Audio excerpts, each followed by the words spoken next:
Good morning, everyone. Oh, let me get my mic down there. Good morning, everyone, and welcome. I'm really looking forward today. We got a lot of cool stuff to go over. I just want to cover a bit of mechanics first. I'd also like to welcome you all. We're going to explore editing landscape images in Photoshop today. I'm going to share with you some of my favorite techniques to bring out real beauty in this type of photography, because this is one of my true passions. And that includes shaping the light to direct the viewer into the scene, and I'm even going to perform some extreme edits to correct for maybe some lousy atmospheric conditions in cloudless skies. So today's webinar is sponsored by Sekonic, and I'm a big fan of Sekonic meters. I used, in fact, this technically is a follow-up from our last Sekonic video where I did landscape shooting, and I'm a big fan of the meter. I am going to talk a little bit about it because there's some important points to add there. If you haven't joined me before, my name is Joe Brady and I'm your host today. In addition to being the webinar manager for the Mac group here in kind of cloudy, gray, rainy, cold Elmsford, New York, I own a portrait studio with my wife Diane. My real passion, however, my first passion, is the landscape. As you can see here, which I enjoy even more if I can get a cup of coffee and a slice of pumpkin pie after a day's photography, at least if it's a cool day. As I mentioned, today's webinar is technically a follow-up to the Sekonic Landscape Photography video seminar. Now, you didn't have to see that for these demonstrations to make sense. If you're interested, though, the recorded video for that session, which is a live video, live and recorded, lives on the Sekonic.com website. Just go under the Classrooms tab, Webinars and On Demand, and you'll see it listed there. So, kind of as an example, what I'm going to do is take an image like this, however nice a scene it may be, and I'm going to show you how to transform it to something like this. Now, it turns out that these clouds actually showed up the next day at a nearby location. Isn't that always the case? And no, I don't feel it's cheating to add the clouds. If I had come back to this exact spot the next morning, I probably would have got something similar to this. What I'm after is creating a vision and a feeling of a place, even if the weather doesn't cooperate. Like many of you, like probably most of you, I don't have the opportunity to be out shooting full time. I have to do other things, and when I get to go to a beautiful place like this, I want to make the most of my images. And oftentimes the weather doesn't cooperate, so I want to get the best image I can. Again, I want to create a sense of what the place felt like to me. Now, in addition, I always shoot raw files when doing landscapes, and you really have to. But the raw files that come out of the camera are often kind of flat and subdued. Now, in part, this is a way for the camera to gain its most tonal range possible. You might have noticed, if any of you guys shoot both RAW and JPEG, that when you look at your JPEGs in Bridge or Lightroom, whatever you're using, there's some reason that JPEGs look better. Well, they've been processed using whatever camera style you have set up. Not so with raw files. Raw files are generally going to be flat and a little desaturated, and that's by design. What I'm going to do is take these images and process them in a way that I remember them, and that was the impression of the place that I got. Now, I am a complete believer in using a handheld meter for almost all of my work. The Sekonic 758, which you see here, is the meter I go to when I'm photographing the landscape. The combination of incident and spot metering combined with all the calculation functions it does give me the exact exposure and all the information I want. Again, I'm not going to go into details about this today, but if you go back to the video seminar on the Sekonic.com site, I talk about that in detail. But if you want the absolute best raw file possible, a meter like this is going to give you all the information to make that happen. No bracketing, no chimping, no missing the shots, just a perfect exposure of the scene in front of you. Now, one of the things that makes this meter special is its software. And again, I'm not going to show this in detail today. This has got a software called DTS, which is data transfer software, nothing sexy there. But what it allows you to do is measure the exact tonal range and response of your camera sensor with whatever lens you happen to be using. Having this information allows you to calculate the best exposure, and in landscapes, we do not want to clip our highlights. That is really important. And you can't really judge the image by what you see on the back of the camera. Nor can you completely trust the histogram, since the histogram you're seeing on the back of the camera is the data from the small JPEG that the camera processes to show you. However, you can always trust the meter. Let me just show you a couple of quick examples of what happens. Here's a plot for my Canon 5D Mark II. I can see from this graph that the camera and lens combination records 3 stops up and 4 stops down from its middle average. You can see that's right over here on the left. You can see +3 and -4. Now you might also notice there's 2 things that say clipping points. That's something you can set. They're kind of the warnings that the meter will tell you you're getting close to the edge. Now, just to show you the difference, here's the plot from my Canon 7D. Now, in this case, I was using exactly the same lens. It was a Canon 24-70 2.8. This camera sensor and lens combination records up 2.8 stops and down 3.5 stops from that middle exposure. Again, this is great information to know because, as I mentioned, one of the most important things to do when photographing the landscape is to protect the highlights. Okay, we're getting close to about time to go into Photoshop. I've got a bunch of demonstrations for you today.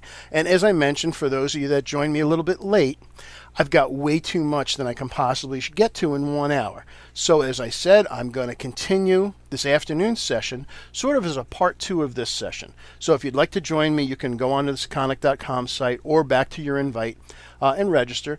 And again, if not, both sessions are being recorded. We'll send a follow-up email with links to the recording sometime probably by the end of the day tomorrow. And you can watch them whenever convenient. So I'm going to get ready to open up the first image, but first let's take a look to see where we're going to be going. So all of these images were captured during an early September trip to Grand Teton and Yellowstone National Parks in northwestern Wyoming. Now, we were based in Jackson Hole, which put us right in the middle of the Tetons and about an hour south of Yellowstone. And here you can see the 2 parks. Actually, they kind of butt up against each other. If you travel north from Grand Teton, you end up in Yellowstone.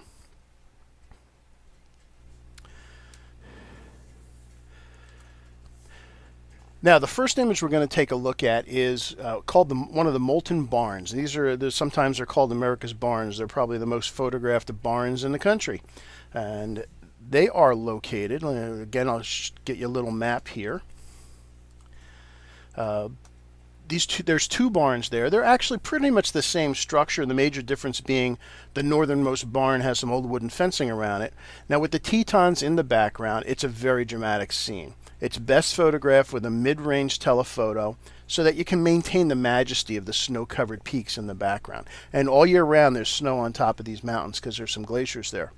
Now, I personally prefer the southern barn because the view changes dramatically depending on the angle you choose. And it turns out my favorite shot from the trip was one where I shot in a southerly direction, focusing on the barn without having the competing Grand Tetons in the background. So let's take a look. And again, here's the mountains. You can see there's the Tetons, and here's where the barn is, right along this road called Mormon Row. Oh, we're not going to go to Schwabacher Landing. Let's go live into Photoshop. Okay, so here is our raw capture. Now, by the way, a couple of you were having trouble not seeing the screen. I am watching this on another computer at the same time, so I do see that the screen's coming through. If by chance your screen is not refreshing, you may want to just exit and come on back in, okay? All right. Oh, and John asked about the data transfer software. What software was that? That's the software that comes with the 758 meter. And there you can actually download it for free from the Sekonic site if you'd like to play around with it.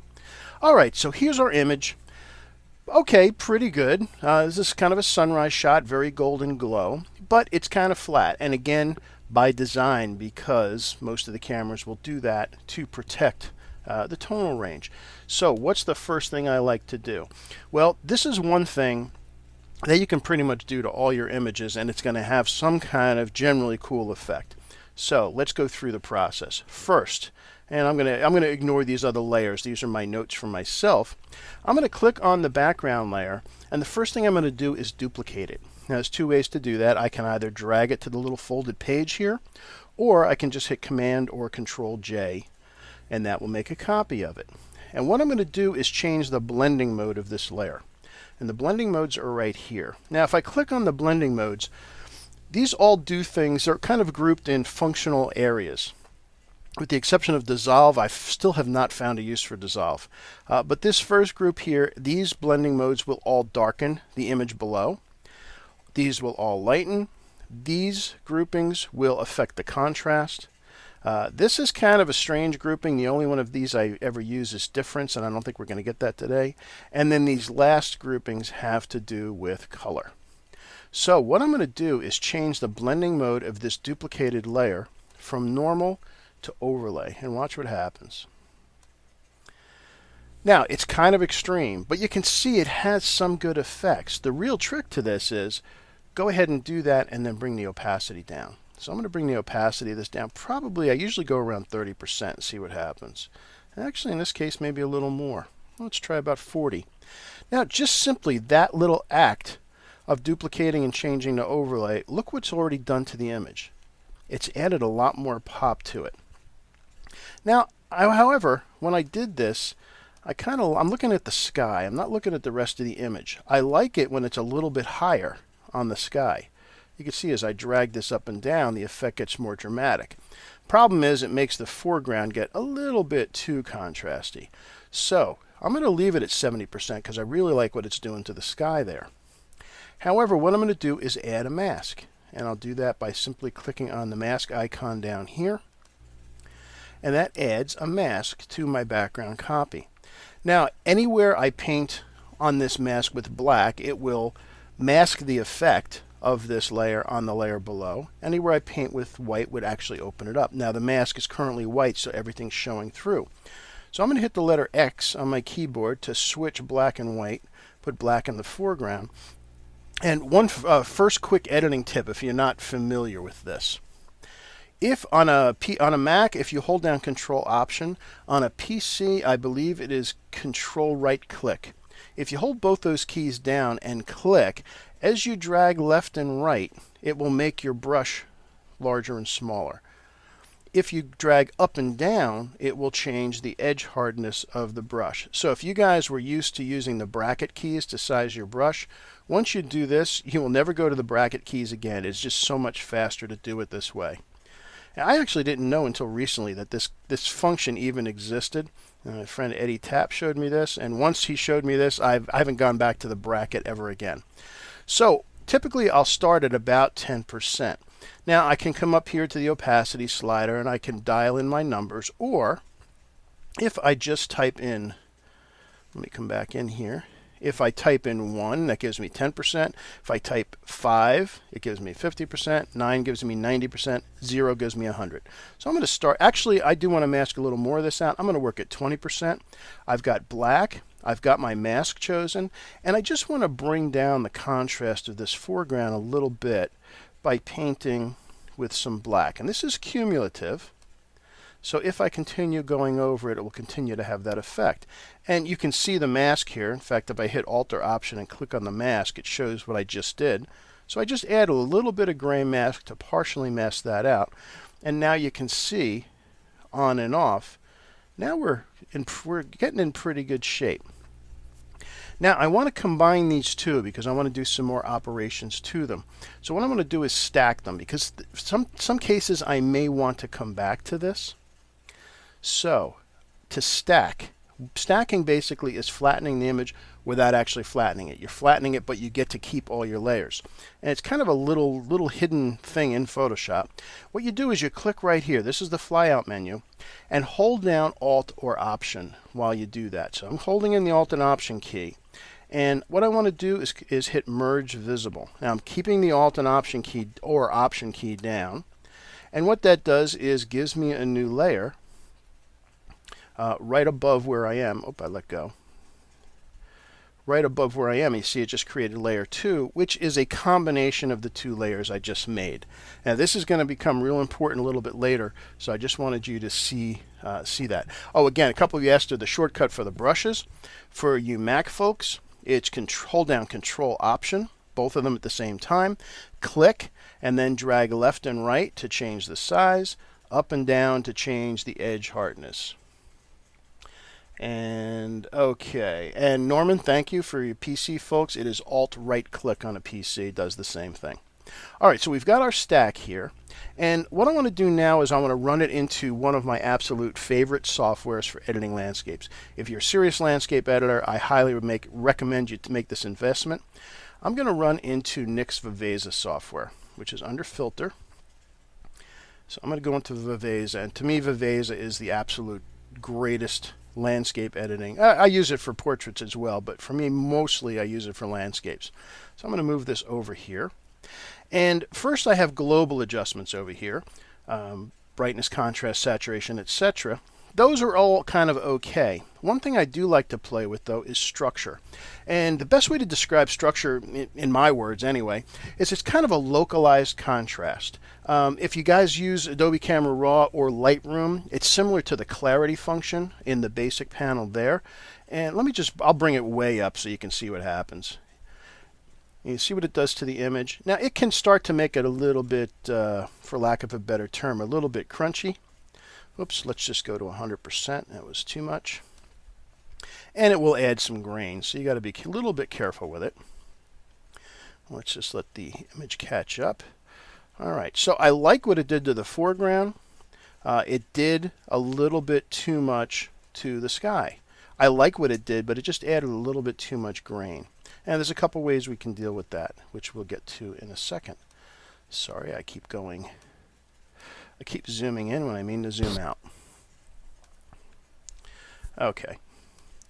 So I generally wouldn't use 54%. That's usually a little bit much. Also, I will use it a little more sparingly, and I will do it in localized areas. Now, one of the things you can do is you can do all your adjustments globally and then choose to apply it as a brush, which basically gives it a mask which you can then paint out. I like to work a little more locally, so what I'm going to do, I will add a little bit of overall structure to the image, something a little more subtle, maybe around 20%. Then I'm going to add some control points. And one of the beauties of control points is it allows me to affect things that are difficult to edit in Photoshop without really knowing a lot of esoteric kind of things. Like one of the things, bringing down whites without affecting the rest of the image can be kind of tricky in Photoshop. So I'm going to click a point, and when I do that, the first thing I get, let me get my arrow again, is a big circle. And this is kind of the area of influence. This is where this filter is going to be affecting the image.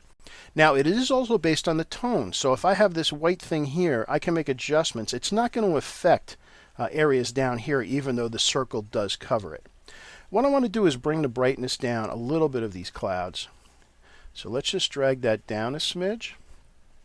And then I'm going to add some contrast back in, which is going to make them a little bit more dramatic and start to bring the whites back. And I will add a little more structure into that as well, and you can see it's starting to define the clouds a little better.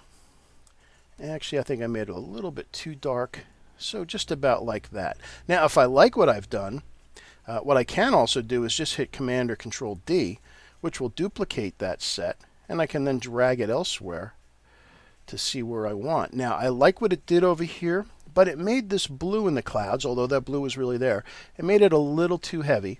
So I'm just going to bring down the saturation a smidge to make it look a little more realistic. All right, that's very cool. Now let's do one more. I'm going to go to the front of the barn here. And although it did look like this, I'm going to bring the saturation down a little bit. And that's going to actually, in this case, have the effect of maybe drawing your attention to it even a little bit more. And let's go ahead and zoom in on the front of the barn. A little bit more. By the way, before I started this demonstration, I did resize these files down. Some of these shots were I shot with two cameras when I was out on this trip. One was a Mamiya DM56, which is a 56 megapixel medium format camera, which I shot this image with. Phenomenal images, but the edits take a little bit longer because a raw file is about 100 megs. So I did resize this first. So let's see, what else do I want to do to this? I might add a little structure to the front of the barn to bring out some of the edge details, like around the windows and the boards. Good. And one last thing is, I want to actually bring down the brightness of just the roof. So I'm going to shrink my circle here. I'm going to bring down the brightness to darken up that. Yeah, that looks a lot better. I can also see from when I'm zoomed in that perhaps my sky edit over here is a little too strong. So I'm going to bring down the contrast, and I'm going to bring down the saturation a little more as well, and the structure. I'm going to do something else to that a little bit later. Alright, so that was just a handful of quick edits. And as we slide back our slider back and forth, you can see we've already kind of undergone a fairly dramatic change in the image. It's really already changed the mood, and we've gotten rid of some of these real bright clouds over here. The reason for that is because your eye has a tendency to go to the lightest point, and this is not the subject, the barn is. And we're going to further refine that. So let's hit OK. And let's see what Viveza does its thing. It'll go ahead and generate the filter. Again, the software is called Viveza. It's by Nix Software. And by the way, as a thank you for you guys, I will give you a discount code when we're done today, where you can buy anything from the Nix Software site and get 15% off any of their software. So I'll let you know about that. Okay, so let's take a look what we got. All right, a more subtle change, but nice. It's starting to shape the image. Now, the last thing I'm going to do to this image is I do want to shape the light a little bit.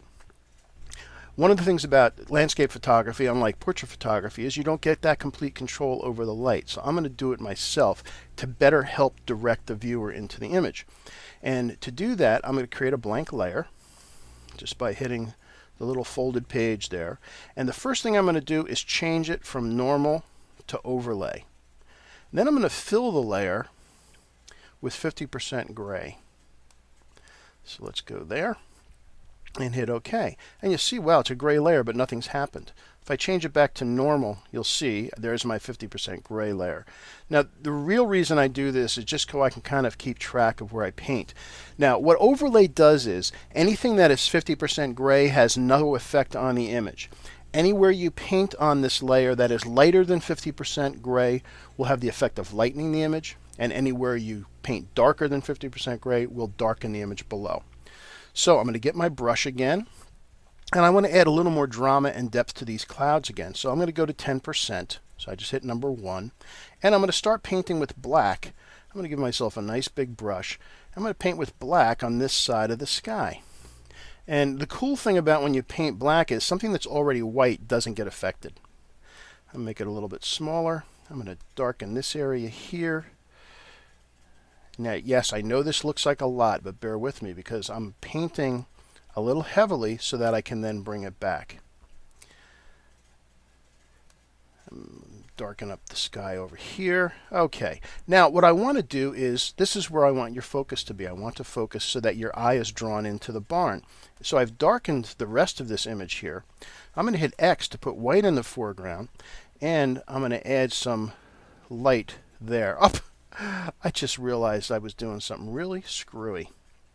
I had the wrong layer selected. That's why it was looking so rough. Hold on. That's the beauty of the history panel. Let me get rid of those brushes. Okay. Let's try that one more time. Now I have my overlay layer selected. Let's do the black again. So there's our black painting. That's looking a lot better. And now I'm going to switch to white. And I'm going to paint just roughly. And by the way, guys, typically when I'm doing serious editing, I will use a track. I use my sketch tablet.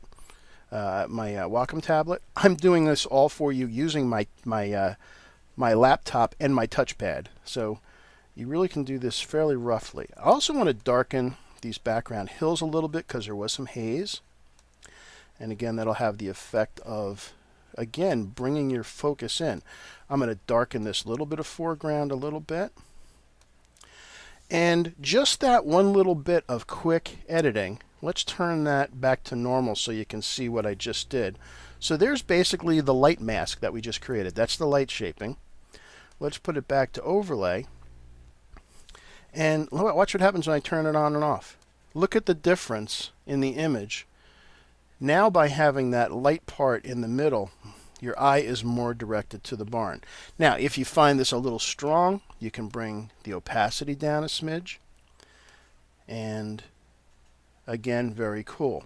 If you want to soften the edges, if you want to do that, you can also blur this layer. So let's go to full screen on this, just so you can see. So there's where we started, and there's where we finished up that quickly. Pretty cool stuff. All right, so I see, wow, I've got a lot to cover, so let's continue on. Let's close this one. I won't save this because I already have it saved. And let's see, where are we headed next? Okay, this is one of the most photographed spots in Grand Teton National Park. It's a little kind of a clearing. There's a very rough dirt road that gets to it. It's called SCHWABACHER Landing. Again, here are the Grand Tetons. Here's Grand Teton, the tallest peak itself. MORMON Row, where we just were, is down over here. And this time we're going to take this really rough road to a turnoff to SCHWABACHER Landing. And one of the beauties of this is that there's a river that runs through this that gives you a lot of great opportunities to catch reflections of the peaks as the sun rises. Now, one downside of this time of year is that fires are very common, and they're often intentionally set by the Park Service to clear out brush. In fact, the day we arrived, I was moaning, the entire valley was filled with smoke from a couple of really major blazes. Fortunately, a strong breeze came out later that night and cleared out most of the smoke, though some small fires remained. And this can make for a whole lot of haze, and that's something that you can do a lot to cut through with the software. So let's go back into Photoshop and open up our SCHWABACHER shot. So you guys might see here from my menu, I've got 1A, 2A. All the A's are what I'm going to do in this afternoon's session. So we'll have a whole nother set. Okay, so let me open up my Photoshop file. Oh, I might have opened up the wrong one. This might be the full res. Oh well, we'll let it go anyway. Let me see. A couple questions here. Heather asked if I prefer not to work with smart objects. I do work with smart objects more for portraits than landscapes. Why is that? I'm not actually sure. For those of you not familiar with smart objects are kind of like a link back to the original file. So if you're doing edits to the original file, maybe it's a raw file that you've made edits in Adobe Camera Raw. Or if you go back and do some edits to that image, they'd automatically get updated. I have found, though, for my landscape images, I generally don't do that. Don't know why, but it's just the case. I did just open the wrong file. Again, this was shot with the digital back, because you can see if you look down here, my sizes. This file with all its layers right now is 890 megabytes. So maybe I should open up my little smaller one, just so things will move along a little quicker, because some of the filters could take a little while when you start dealing with images that get close to a gigabyte. Okay, same image. For the screen, it's going to look the same. All right, so this is SCHWABACHER Landing. Kind of mid-morning. It's about 9 o'clock, 8, 9 in the morning. Sun's already come up. Fairly long tonal range. In fact, I have another shot I'll show you where I actually did this as an HDR a little bit later. But let's see what we can do with the single image. We're going to do kind of some of the same processes, and then we're going to take it a little further. Again, let's do a duplicate of the background. So I'll Command J to do that. Whoops, wrong one. Let me select my background, Command J, and let's do that multiply thing again. I'm sorry, instead of overlay, let's do multiply. That's what I meant to say. Multiply will basically darken. You're duplicating all the data in an image. It's going to darken it. And you can see, wow, it had a really nice effect on the mountains and on the sky, but it made the foreground overly dark, obviously. So we need to mask out some of this foreground. Easiest way to do that is to learn how to handle selections. So what I'm going to do is, on this layer, I'm going to bring up the magic wand. I know there's some people that really hate the magic wand, but it has some great uses. So what I'm going to do is try some. Actually, before I do that, I'm going to try something else. I need to select both the mountains and the sky because they look great. And this stuff in the foreground I want to mask out. I could start to do this all manually, but that's going to be annoying. So let's try something else first. I'm going to go to Select, Color Range, and choose Highlights. Let's see what it gives us. And you can kind of tell from here. No, not quite cutting it, so let's do it manually with sampled colors. So I click on the sky, and it starts to show you what it's picking up. Then I can add to that. I can come down lower in the sky. I can click on the face of the mountains and even these hills here. This is working pretty good. I like what this is doing, and then I can increase the fuzziness a bit to even have it catch more. And you can see I can keep doing this until it starts bringing up the foreground. Actually, that's doing a pretty nice job. So let's hit OK and see what it gives us as a selection. Hey, that worked pretty good. In fact, it even picked out some of the highlights in the foreground. If we zoom in here, pretty good. Although I happen to know that if we leave those alone, it's going to kind of mess things up. So what I'm going to do is I'm going to leave the selection of everything in the background, and I want to get rid of the things that picked out in the foreground. So I'm going to bring up my lasso tool, which is just the letter L. If I hold down Alt or Option, notice that the tool gets a minus in front of it. How well there you can see that in the black there. It gets a minus. So I'm just going to lasso around this foreground stuff that I don't want included in my mask. All right, pretty good. So I'm going to save this, and I'm going to call it Sky and Peaks. This will now give me a mask that I can get back to. All right, pretty good. So what I'm going to do is now create a mask. So if I hit the mask key, it actually gave me just the opposite of what I wanted. In fact, here's what it just selected, as you can see. So what I really want is the opposite of that. So with the mask selected, I just hit Command or Control I, which will inverse the mask. And no, that isn't what I wanted either, is it? No, I did have it the right way first. It just was too strong. We actually liked some of this getting a little darker.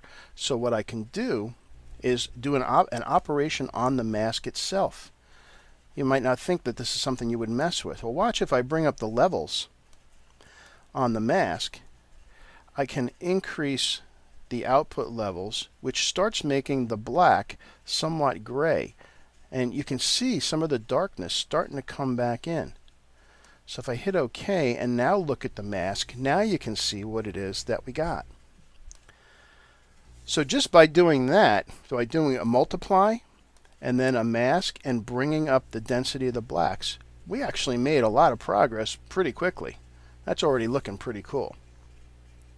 Bridget asked what version of Photoshop am I using, by the way.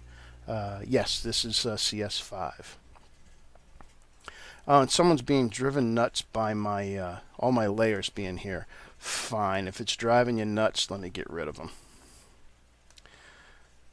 And we just select those.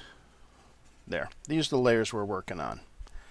Let's get rid of, so this is everything we've done so far. All we did was duplicate the layer, change the blending mode to multiply, and then create a mask for that. So again, just from there to there, we got that far.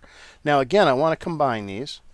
So I'm going to hold down my Alt key and go to Merge Visible to give myself a stack, because I want to run another filter through this. Another one of my favorite filters is Color Effects from Nick.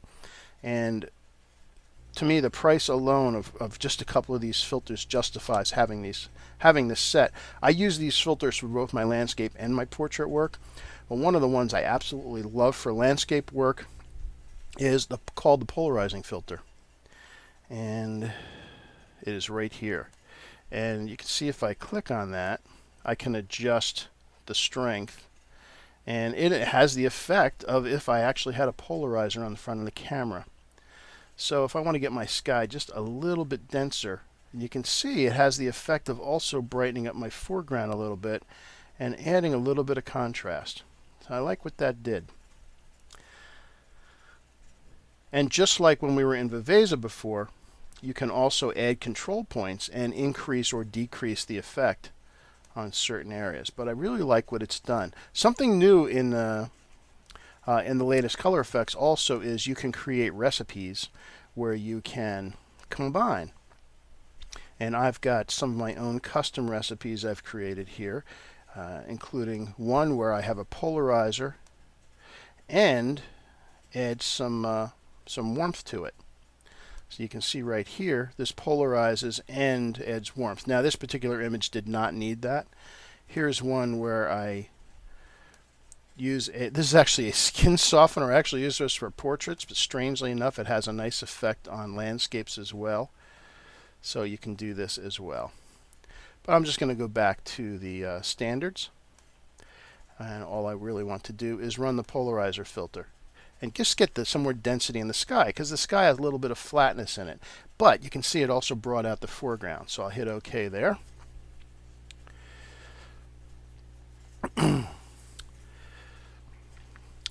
Alright, so really cool. There we go. We just got some darker sky, and it added a little bit more pop to the image. Now, one other thing.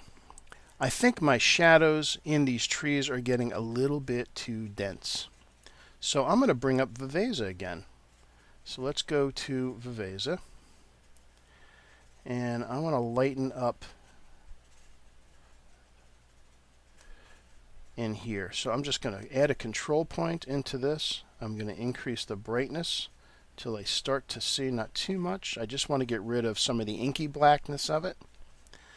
That's pretty good. And I'm going to duplicate that just with Command or Control D and run the same thing right over here. I don't mind having deep shadows. I just want to lighten it up a little bit. Now, one other thing that's going on in here, if I zoom in here to this center piece, is I find, me personally, I find these trees here are bright enough that they're taking away from the peaks a little bit. So what I'm going to do is add a control point right in here, and I'm going to bring the size of the circle down here. I just want to bring down the brightness of these trees here just a little bit. So let's start to bring that down a little. There we go, that's better. And I'm also going to pull a little bit of the saturation out, because I don't want these trees competing with those beautiful peaks in the background. That's good. And lastly, I'm going to bring down the peaks themselves. And again, I'll bring down my circle a little bit. I'm going to bring the brightness down to add a little bit more depth there. But I'm going to increase the contrast, which is going to bring some of the whites back. And I'm going to increase the structure, which will really highlight the shadows and the peaks. Lastly, now I know it's a sunrise and the peaks are a little bit warm, but I want to bring some of their coolness back to make them look a little more. To me, it has a nicer effect that they look a little bit cooler. Not too much, just a little bit. That's working nicely. So let me zoom out a little, and I'm liking the way things are turning out. So I'm going to duplicate again that control I did, and I'm going to put it on a couple of the other peaks. Just saves me the trouble. Very nice. All right, I think we're doing pretty well. So let's take a look and see what we've done. So you can see now by using Viveza, we were able to bring out some of the inky blackness of the shadows. We've added some real drama to the sky, and we really brought the peaks out. Pretty good. We're getting close to done here. So let me hit OK there, and let's see what Viveza did to the image. And someone asked about how do you get the control points to disappear. If you just click off them, they just turn into little dots, and then when you click on the line that separates the image to the before and after, they completely disappear. Okay. Someone asked about dust. Good question. You set me up for that. I have a spot. I don't know how well you guys can see it there. Let me back off. You can see it a little better. I had a spot right here. How annoying is that? So how to get rid of spots? Well, in the past I used to use either the healing brush or the stamp tool. But with skies, that can really be problematic and can create some artifacts. So I'll show you a better way to do that. And actually, I have an action for this. So if you guys aren't familiar with actions, let's go ahead and create one. So first thing I'll do is I will take my selection. So I'm just going to use the lasso and draw around the spot. here's what I like to do. Let's create an action for it. So I bring up my Actions tablet and click on New Action. And we're going to call it No More Spots. And I'm going to assign a function key to it. Let's see, is 3 available? Yes. So F3 is going to be my function key. So what do I want to do? Now, generally when I'm doing any kind of fill, I like to feather my edge a little bit. So I'm going to go to Select, Modify, Expand, and I'm going to add 2 pixels to this selection. And there's a reason for that, which will make more sense later. Then I go to Edit, Fill, and change the use to Content Aware. Hit OK, and then it's gone, and then Command D or Control D to deselect. Then I stop the recording, and now anytime I hit F3, it will do that function for me. And we'll see that again in a little bit. So let me just hide that panel. And one last thing to do. I do want to adjust the lighting a little bit again to direct the viewer. So I'm going to add another blank layer. I'm going to make this an overlay layer like we did before. I'm not going to bother filling this one with gray. I just did that so you guys could see. But I'm going to get my brush, hit D to get black and white back in the foreground. Now there's nothing I really need to darken, but I do want to lighten up kind of a path up the center, up to the peak. So I'm going to put white in the foreground. Again, I'm working at 10%. So I'm going to just kind of create a path. And it's very subtle what's going on here. Actually, I'm going to use some black and just darken the center here. That one little quick thing, take a look, see what's happened. You can see now it's changed kind of where your eye is directed. It's subtle. You don't even realize it's happening, but your eye gets directed now to the center of the frame. One last thing. I'm really happy with this. Oh, sharpening. Let's do that. Let me show you my favorite sharpening trick too. Once again, I'm going to, let me select a layer. I'm going to select the blue sky. And I'm holding down the Shift key to make sure I get that. I don't need this little section here. So again, the lasso, hold down Alt or Option to unselect that. I've got some little dots in my trees here. So let's get rid of those. I took away stuff that was actually sky. We'll leave that alone. Alright, so I'm going to save this selection. And this one's going to be called just sky. Alright, so I've got my sky because what I want to do is I'm going to show you my favorite sharpening for landscapes. So again, I'm going to stack, holding down Alt or Option, merge visible. So now I have a stacked version of the entire thing. And I'm going to run the Smart Sharpen filter on it, which is my favorite filter. Okay, I can think here. Smart Sharpen. And my default settings, it's going to depend on the scene. I will go as high as this, what you're seeing, 180% at 0.8 pixels. This really adds a lot of close detail drama to images. In this case, though, since this particular image was shot with a digital back, the file, it doesn't need that much sharpening. I find these generally work in 50 to 70%. Actually, 80% works pretty good. I'm not sure how well you guys see it on your screen, but it's adding some real fine detail and bringing out the peaks. Now, the downside of doing this is it does add some crunchiness to solid areas. It adds some grain to skies, and you can see around the fringe here, which is why we selected that sky before. So I'm going to hit OK and let it go ahead and sharpen the entire image. And then I'm going to add a mask. And I'm going to load in that sky that we just saved, which is right there. Hit OK. And I'm going to fill that with black. And you see I have black in the foreground. I've got my mask selected. And if I hold down Alt or Option and Delete, that will fill with whatever's the foreground color. And I can deselect that. Now if I click here, you can see there's what we just masked out. So now we just applied the sharpening to the entire image minus the sky. Because you generally don't want to sharpen your skies. It's just going to add some grain. You also might find that I found that the trees got a little bit too sharpened, as you can see right here. So again, I've got a mask here. I'll bring my brush up. I'll work about 50% this time, and I'll just start painting some black on the trees. We don't want to draw attention to them. We're after the mountains. And again, we started here and we went to there. A dramatic difference. Now, one last thing I want to talk about composition. The trees on either side of the peaks are a little bit heavy. They're a little bit maybe overly part of the scene. So I'm going to crop this. So I'm going to bring up the cropping tool and I'm going to select the entire set. So when I do this, you see I have my guide is set to rule of thirds. Now, rule of thirds isn't always necessary for landscapes, but it is kind of a good kind of starting point.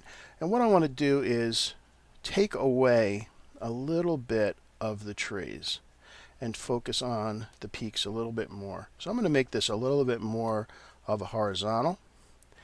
And by taking away some of the trees, it will allow you to focus in a little bit more on the rest of the scene. And I think I like that cropping better. What do you guys think? There's before, there's after. And to me, that looks, that has a better focus on the rest of the image. All right? Okay, so let's go back to our full screen. Let's close this one. Okay, so here's an early morning scene. The sun is coming up, and I did expose to the right. I wanted to make sure that I had the most dynamic range possible. So the image is a little bit flat. Now again, on the medium format digital back, I use the exposure from the meter. On my Canons, I have my Canon cameras set so that the picture style default in them is very flat, because I also use them for video, and that really helps with the video shooting. But that means the images need to be processed. So let's go through the process that I like to use. So again, here's a pretty good start. It's a really beautiful scene. There's even a little duck down the bottom right here. We've got a beautiful reflection off the river, but it needs some oomph. So let's go ahead and start adding. I'm going to ask you guys to, actually, I'll ask you just to ignore these other layers for the time being. So let's go ahead and duplicate the background layer. Whoops, I didn't do that. I added a new layer, sorry. To do that, I can either drag the background to the folded page, or I can hit Command or Control J. So let's just Command J to give us a new background. And I'm going to change the blending mode. And here's a list of all the blending modes. And what they do is they affect what this particular layer does to the layer below it. And they're organized in a sensible way. The first group will darken the image below. The second lightens. The third affects contrast. The fourth does weird stuff. I haven't found a whole lot of use for many of these, with the exception of difference, which I'm not going to use today. And then the last affects color. So what we're after is we want to add contrast. We want to add some oomph to this. So what I'm going to do is change it to overlay. And you can see we've gotten a lot of drama into the mountains, but it's affected the rest of the image. So what I'm after is I want to keep this on the mountain, but I don't want it to affect the rest of the image. So how do I do that? Well, I'm going to add a mask. So I click on the mask icon right here, and it gives me a blank mask. So it's white, so that means everything's showing through. Anywhere I paint black on here, it's going to stop that effect from going through to the layer below. First thing I want to do is get rid of the sky. So I'm going to use the magic wand for that, and I'm going to hit the contiguous button, because I don't want it to get anything else. I just want it to get everything that's in the sky here. And I'm going to leave the default tolerance alone. And I'll just click in here somewhere. I got to make sure I have the image selected, not the mask. So I click, and pretty good. I just missed a little bit of the sky as I zoom in here. Let's go ahead and hold down the Shift key, and that will allow us, while we have the wand chosen, see the little plus appears. That allows me to add to that selection. So let me go back to there. I see I missed a spot here. And I think we're looking pretty good now. Let's zoom into 100%, which I can do real quickly, by the way, by hitting Command or Control 1.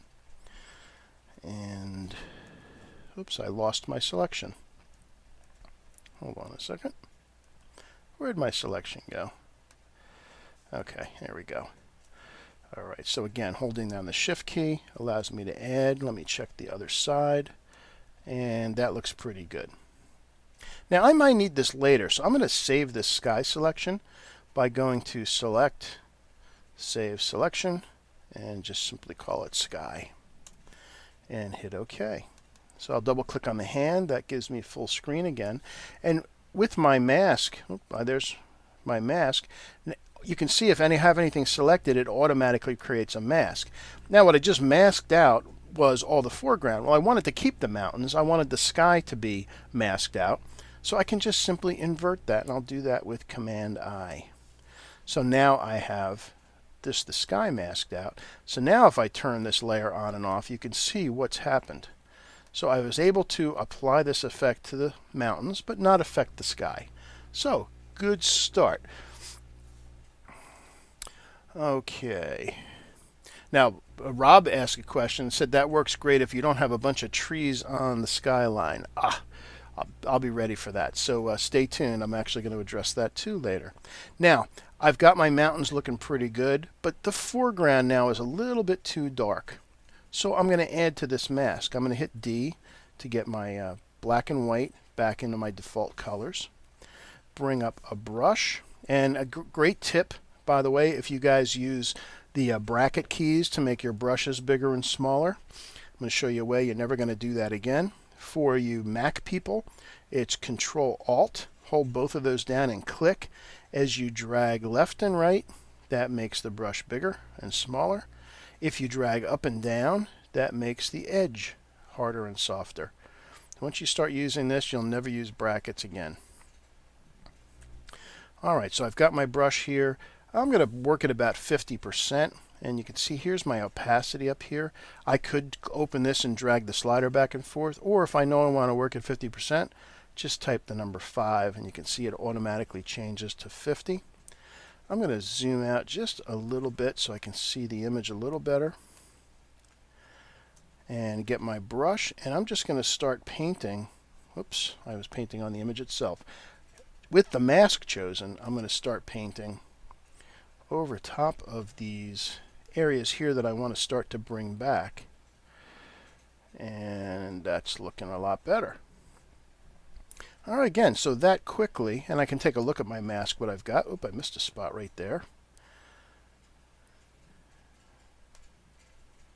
And already that fast, we're doing pretty good. So we've made a lot of adjustments already just with that one layer.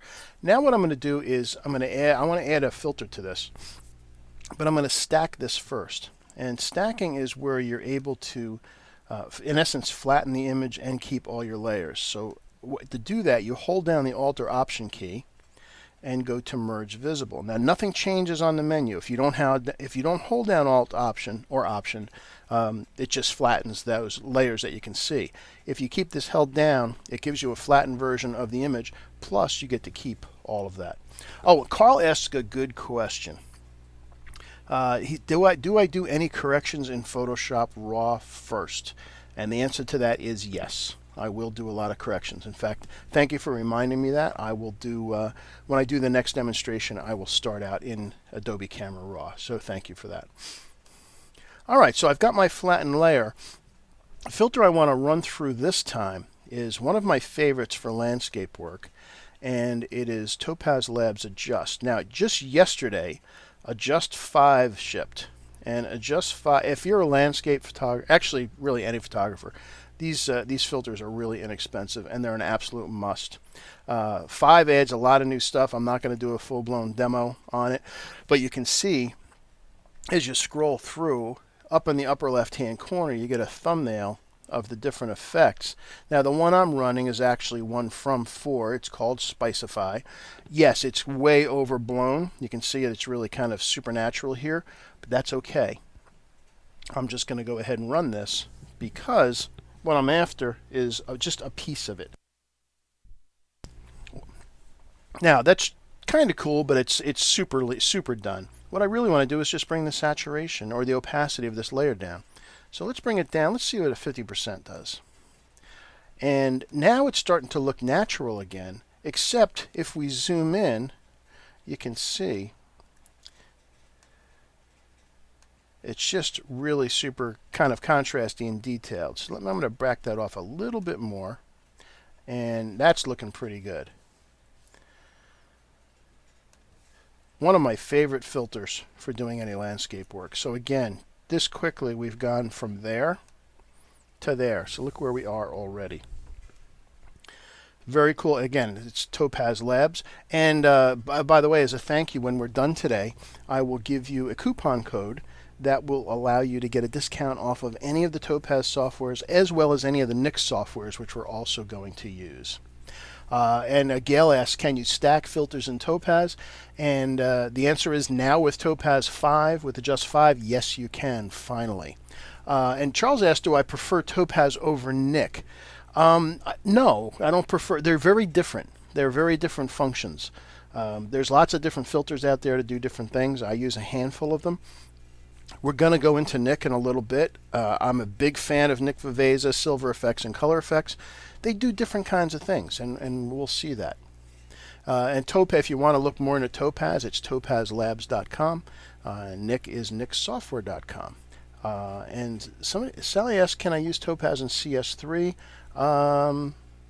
It's a good question. I know you can use it in 4. I'm not sure. I'm working in 5 right now. That's something you have to look on the Topaz site. Okay, so we're in pretty good shape. I want to do a little bit of fine-tuning, though. I want to add a little bit more light in the middle because I want to direct the viewer up the center of the image in this case. So what I'm going to do is create a burn and dodge layer. And to do that, I'm going to create a blank layer, and I'm going to fill it with 50% gray. So I go to Fill, 50% gray, and hit OK. Then I'm going to change the blending mode of this layer from normal to overlay. Now, you can see as I turn this off, nothing happens. The way overlay works is anything that's 50% gray has no effect on the image below. Anything lighter will start to lighten the image below. Anything darker will start to darken the image below. So if I want to lighten up something, I can bring up a brush, put white in the foreground, and I did that. I switched from black and white just by hitting the X key. And I'm going to work just at 10%. So I'll hit 1 for my 10%, and I'll just start painting a little bit in the middle. And again, my motivation here, and this is going to be a subtle adjustment, but you'll be amazed what it's going to do for the image.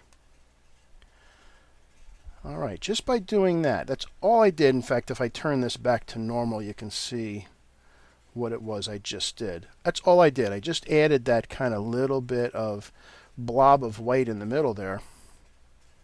But watch what happens when I turn it on and off.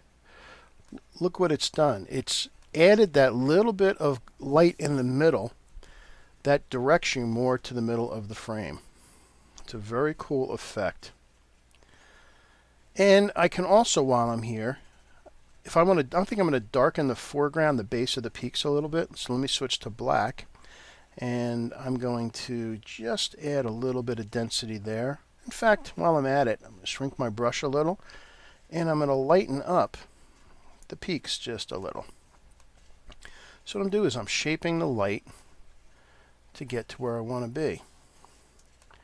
So again, just to see what we just did, just that quickly, we've completely changed kind of the dynamic focus of the image just by turning that on and off.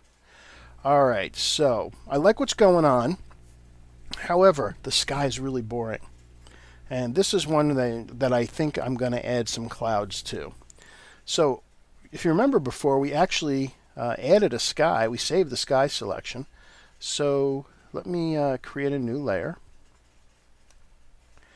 And I will go to Select, Load Selection, and our sky should be sitting there. I actually have 2 of them for some reason. All right, there's my sky. So what I need to do is go get clouds. And whenever I'm out and about, I will always use I will always capture clouds whenever I can, because sometimes you're somewhere and just the scene just needs a little bit. Oh, and good question. Jim asked, why is there a halo over the tree line? It's actually not a halo. One of the things that happens out in Jackson in the Grand Tetons a lot is there's a lot of fires. And a lot of them are intentionally set by the Park Service to clear out brush before it gets out of hand. The day I arrived in Jackson, there were two huge fires completely filling the valley. I thought we weren't going to have much success photographing. But a strong wind came through and cleared out most of it. However, there still were a couple of fires left over, particularly at the base of the mountains, which you can see over here. You see this kind of light gray. That's not a halo. That's actually a little bit of smoke left over from the fires. So that's what is going on there. And if you've ever gone out there, you will definitely see that. So, Jesus asks, what would I do about that? Would I get rid of it? I could. But actually, it actually was part of the scene. I could go back in with that overlay layer and just start darkening it a bit if I wanted to completely get rid of it. However, it's a reality of being out there, and since I've been out there, it doesn't bother me. Good point, though. Yeah, I may want to get rid of it. And again, I could do that just by going back to this layer and darkening it, which maybe I will in a minute. But let's get our new sky first. So I'm going to open up a file. I've got some skies that I shot while I was out there.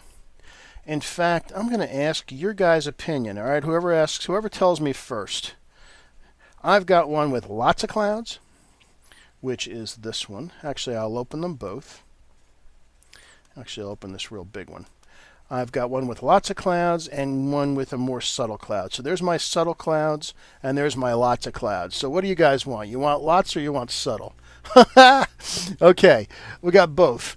Okay, lots came in first. Oh, wait, let's see the opinion. Wow, you guys are evenly split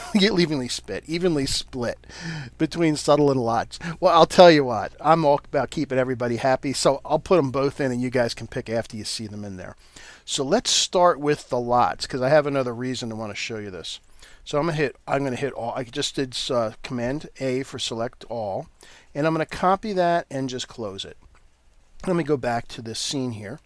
And since I've got my sky chosen, and I got my blank layer here, I'm going to go File, or Edit rather, Paste Special, and Paste Into.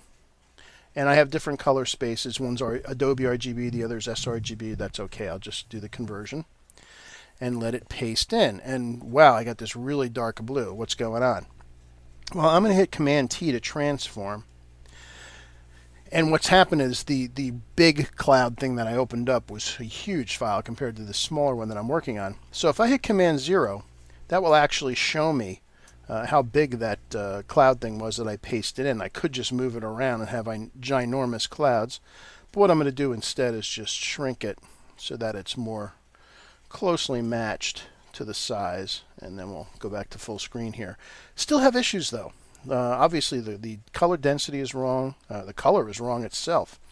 So let's hit V, because V allows us to move our clouds around and decide where they want to go. Let me back off a little bit, and let's see. Let me just move the clouds around, and actually I kind of like them there, but I think I want to flip them around. So I'm going to hit Enter, and I'm going to go to Edit, Transform, Flip Horizontal. So now I have my clouds on the other side. Yeah, I like that. Okay. However, before I leave here, the sky is the wrong color. Now I could start doing a color balance adjustment layer to try to play around with it, but I'm going to show you an easier way. First, I'm just going to move them over. And what I want to do is kind of get them to more closely match the real sky. And we can see we have very different color temperatures going on here. Now, I think this original sky is a little bit too cyan. And this one's a little bit too blue and red. So I'm going to compromise. And to do that, I'm going to adjust it by using the channels. So here's our channels palette. Let's open that, and we get to see red, green, and blue separately. And what I'm going to do is adjust each of these channels so that the new sky more closely matches our old sky. And to do that, I just bring up levels actually on the channel. So I'm going to use Command or Control L. That brings up the levels. And I'm going to move the middle slider so that the grays, the midtones, more closely match. And sometimes this is easiest to do if you step back and squint at the screen. And as I click, I'm going to start dragging over until it starts to disappear. So you see there it's too light. That's a little too dark. That's about spot on. but I'm going to back it off a little bit because I do want it to be a little bit darker than that cyan sky. So let's leave it right there. And then we'll do exactly the same thing for green and then blue. So again, Command L or Control L for you PC guys, and drag so that they match. And there's a pretty good match, and I'm going to back off again a little bit. And then lastly, blue. Now you can't do these all at the same time because the adjustments are going to be different amounts. See, blue needed less on this one, so there, I'm going to back off again just a little bit. Hit OK, and now when we click on RGB, now you can see we're much closer. If I drag the sliders so that these blues, when they're in each of their channels, completely match, then they will exactly match. But again, I wanted a little bit more blue in there, which I can also then adjust, and then I'll just put my clouds back where I had them. And whoops, I didn't want to hit open. I wanted to hit just Command 0 to fit. And yeah, that's looking a little better. I also want to add a little more density back into that. So actually right on the layer, what I'm going to do is go to Hue and Saturation, which is Command U. I'm going to add a little saturation back into that sky, and I'm going to make it a little bluer. All right, so good. So now we went from that to that, looking a lot better. Now, the problem is I've got a reflection here, and I don't have anything reflecting into it, so I'm going to need to copy that. So let me get rid of my channels here for a second, and what I need to do is go back to one of my full layers.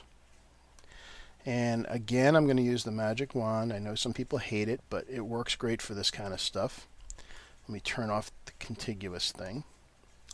And I'm not worried that I'm picking up the sky. I'm holding down the Shift key to make sure I get all the blue that I want. Okay. I'm going to zoom out, bring up my lasso tool, hold in the Alt or Option key. That turns it into a minus. And then I'm just going to drag around the areas that I don't want.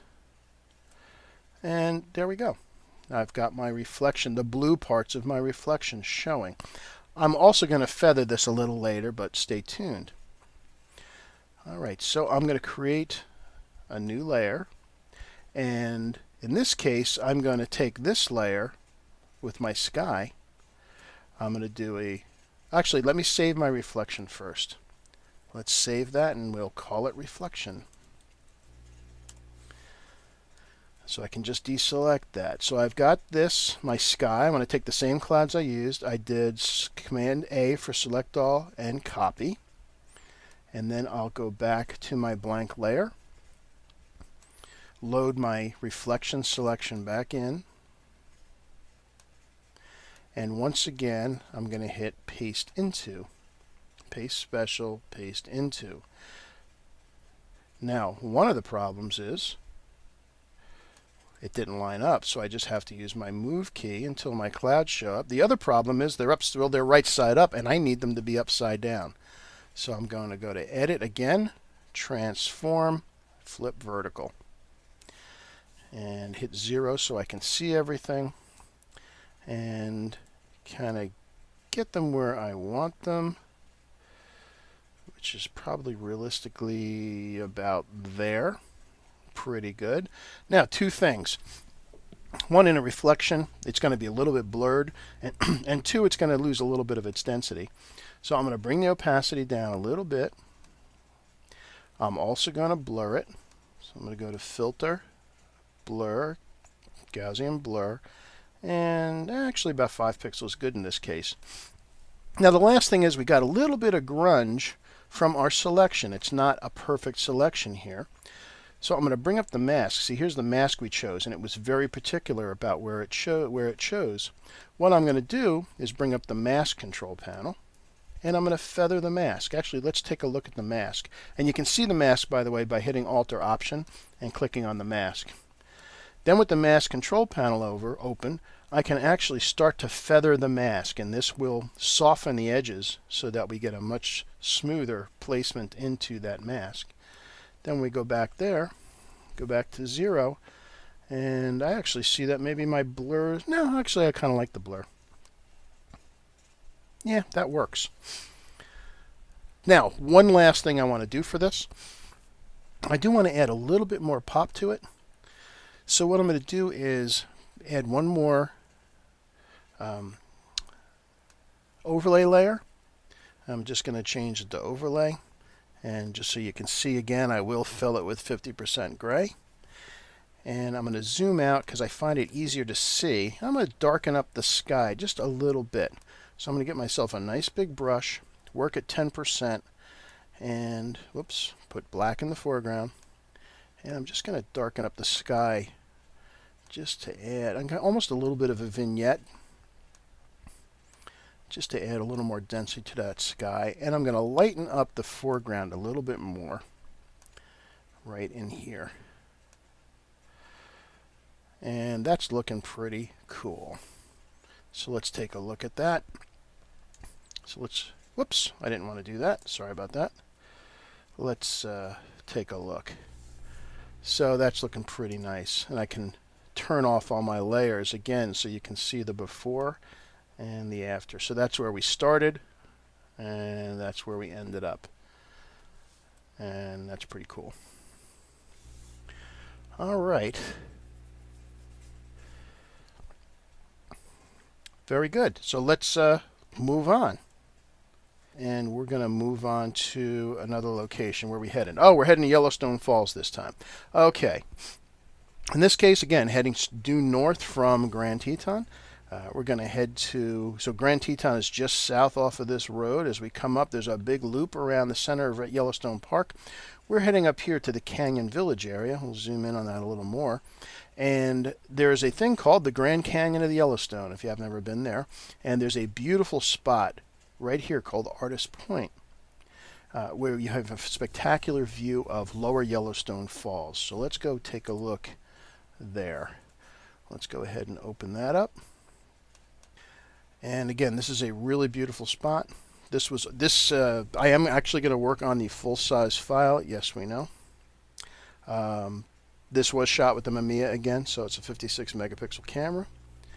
But the detail and the tonal range that this camera captures is amazing. When I was metering this scene, I used the Sekonic meter to spot meter off of the top of the falls because that was the brightest part in the scene.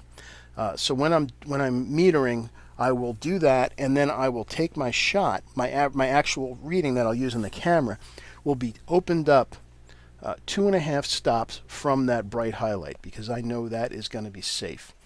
All right, so here's the scene. Here's Yellowstone Falls. And you're going to be wondering why this little white piece is here. We'll get to that. So let me show you how I'm going to handle this. First thing, again, saturation. Just to show you, I'll zoom in at 100% so you can see this is what these incredible camera backs can capture. And this is just an untouched raw out of Adobe Camera Raw. You can actually see there's a group of people standing there. When we zoom back out, you can see that this is a huge file, and this is a single shot. Image size, you can see it's 13 by 19 at 266. All right, so what do I do? Well, it's a little bit flat, and again, intentionally. So the first thing I'll do is add some hue and saturation. In fact, let me just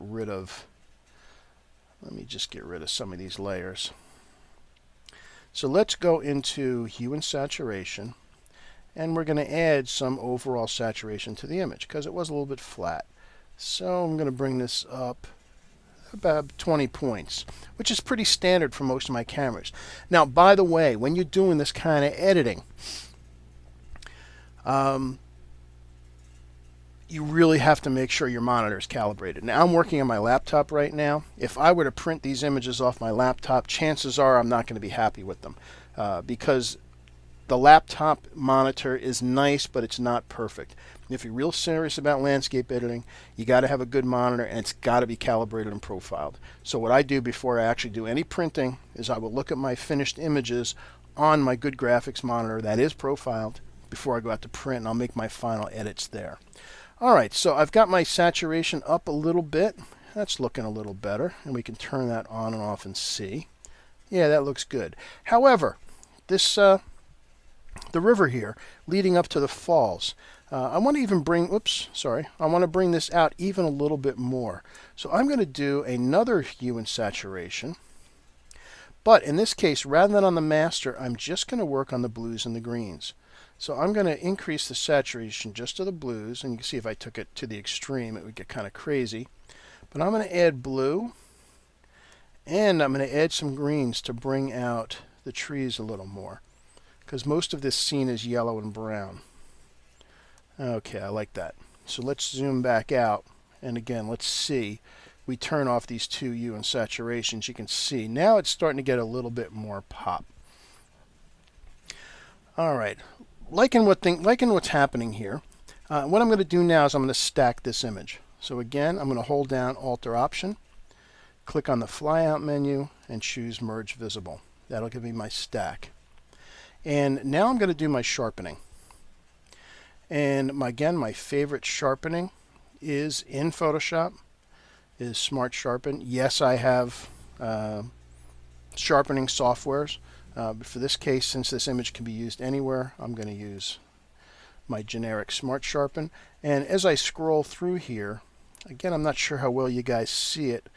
It's really picking up a nice bit of detail.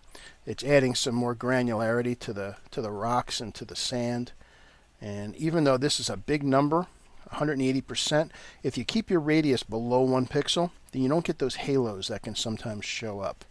So this is actually usually more than I would use on an image like this, but if strangely enough, this seems to be working pretty good. In fact, take a look at the face of those rocks. If I hold down the mouse, you can see that's off. When I let go, it gets that graininess back, which in this case is what I want. So I'm going to go ahead and do that. There's one however, though. I don't want actually to add that grain or sharpening to the flowing falls. I want that to remain smooth and soft. So after that's done, I'll go back in and mask that out. Now, Harold asked, do I use the X-Rite Color Checker Passport? And the answer to that is absolutely. I use custom camera profiles for all my shooting, and that would be part of the raw process. So I will make sure, actually, a couple of you asked this. All right, I promise the next image I will start off in Adobe Camera Raw, and I'll show you the process. And Alan also asks, what kind of monitor do I use to give me true calibration? I am fortunate to have a couple of AZO monitors at my disposal, and that's what I use. I use AZOs for my final calibration. They are a bit pricey, but if you're real serious about editing, having a good monitor like an AZO or one of the high-end NECs is really a worthwhile investment. Okay, so let's just go ahead and zoom in here. And even though the grain isn't horrible, again, I'm not sure how well you're seeing it, it did add a little bit of grain into the flowing water, which I don't want. It looks great on the rocks. I don't like it in the water. So to this sharpened layer, I'm going to add a mask. And I'm going to bring up my brush, make it a little bigger, and I'm going to paint it 90% on the mask to mask out the sharpening that we just did, because I don't want to sharpen the water. I want the water to have that little bit of blur to maintain its flow. And the same thing down below in the cloud that it's caused. I don't want this to be sharp. That's all part of the beauty of it. And again, you can notice as we zoom in at 100%, what an incredible file that this camera produces. I am really fortunate to be able to have one to borrow occasionally. Okay. All right, so if you take a look, here's my mask. That's what I just did. All right, so somebody asked, why 266 DPI? When I looked at my image size. Well, I didn't choose this. The reason that's there is because I left the image at its original file size. I haven't touched that. I wanted this to be printable on 13 by 19 paper. That's the aspect ratio I wanted to maintain, so that just happened to be the resolution. I typically will shoot for 240, but if I don't want to resample, hold on. If I make this 240, it gives me an odd paper size, and I was shooting for this 13 by 19. So when I put my 13 in there, that's where the 266 came from. Now, what I was after, that's why this white is here. I set my canvas size, even though the image size, in fact, I'll crop it back so you can see the original. here's what the original file looked like. Let's let that go ahead and crop. I wanted this to completely fill that 13 by 19 sheet because I have a frame and a mat that is designed for that. So that's the reasoning. Okay, you're going to take some time on me. Again, we're dealing with a real big file. Okay, so what I did was I went to Image, Canvas Size, and I made my width 13, and I wanted the image to live on the left. The area that I wanted to expand is, or on the right rather, I wanted to expand on the left. So that's where I will get this. Now, Charles asks, why not 300 DPI? 300 DPI is a thing for commercial printing. It's got nothing to do with inkjet printing. If you actually look at most of the inkjet printers, their defaults are around 240. I generally will not mess with the resolution. This just happens to be the native resolution of this particular file. If I made this image 300 DPI, I'd just be making up data. So I'm just leaving it as a native. All right, so I've got my image. What I want to do is create one more stack. I want to combine everything I've done. And I want to expand this out a little bit to fill the 13 by 19. And strangely enough, it's actually going to work pretty well and not look distorted. So what I'm going to do is select the area just to the left of the river and use under Edit, Content Aware Scale. And that will allow me to just drag this over and fill my 13 by 19 paper. And I just hit enter and let it do its thing. And the strange thing is, it actually looks better. It actually looks normal. That actually looks a little squished when you look at it, even though that was real, and now that looks normal. So we're almost done. We're looking pretty good. One last thing I want to do, I want to add a little bit more shape to the light. So I'm going to create another overlay layer. I'm going to fill it with 50% gray. Again, so we can see what I'm doing. Give myself a brush. I'm going to make a nice big brush. And I'm going to put white in the foreground. And again, I'm going to work at 10%. And I'm going to follow the path from the falls down the river so that this S curve will actually lead you to the falls. So I'm just going to do that. And maybe make it a little smaller. And just following the path up the river to the falls. I'm going to lighten this area of the side of the falls here. And I'm going to lighten these sides. And I'm going to darken, by using black, I'm going to darken some of the foreground a little more, especially over here. Because I really want your eye to, in essence, walk up the scene to the falls. All right, just that little bit, so we can take a look again. Here's what I just did. Here's the light mask we just used. Go back to overlay and watch what happens when we turn it on and off. It's subtle, but it completely changes the focus of the image. Now you're looking at the falls. And you can adjust this to flavor. If you think when you do this that it's too much, you have two choices. One, you can bring the opacity down a little bit, maybe to 80% or so, which I like that better. If you really want to make it more subtle, you can change it from overlay to soft light. Let's turn that on and off. That works too. I think I like it better with overlay. Yeah, I think it's a little more dramatic there. And there's our image. Whoops. There is our image. And it really came out beautifully. Our next stop is a view of Grand Teton from one of the most beautiful spots in the Grand Tetons.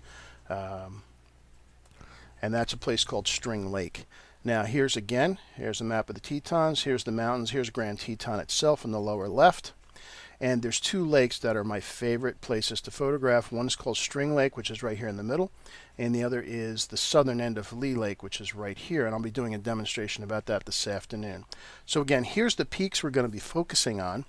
And we're going to be shooting from String Lake southwest towards Grand Teton. So let's go ahead and see what we need to do for that. Now this one I actually shot with my Canon 7D.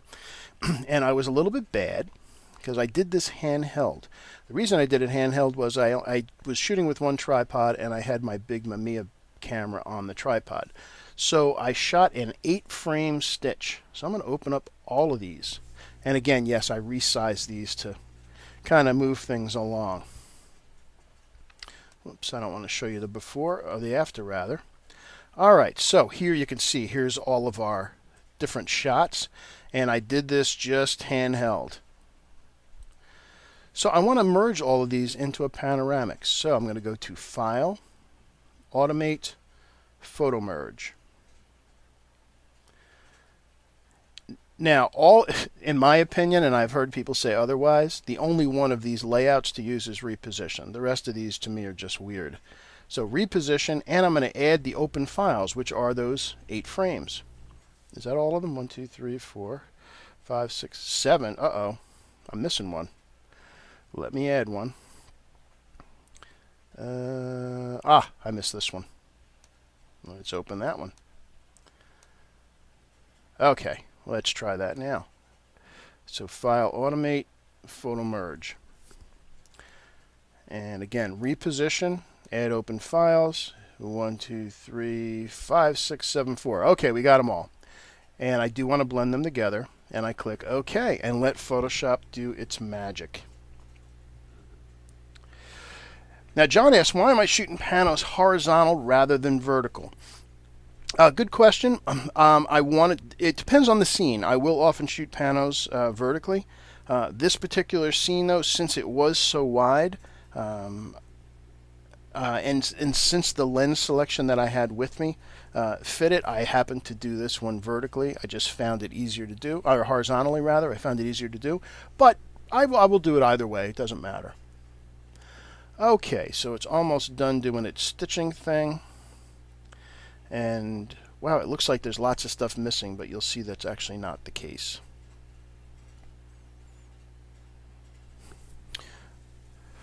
All right. So this is what happens when you handhold your stitches. Pretty bad, huh?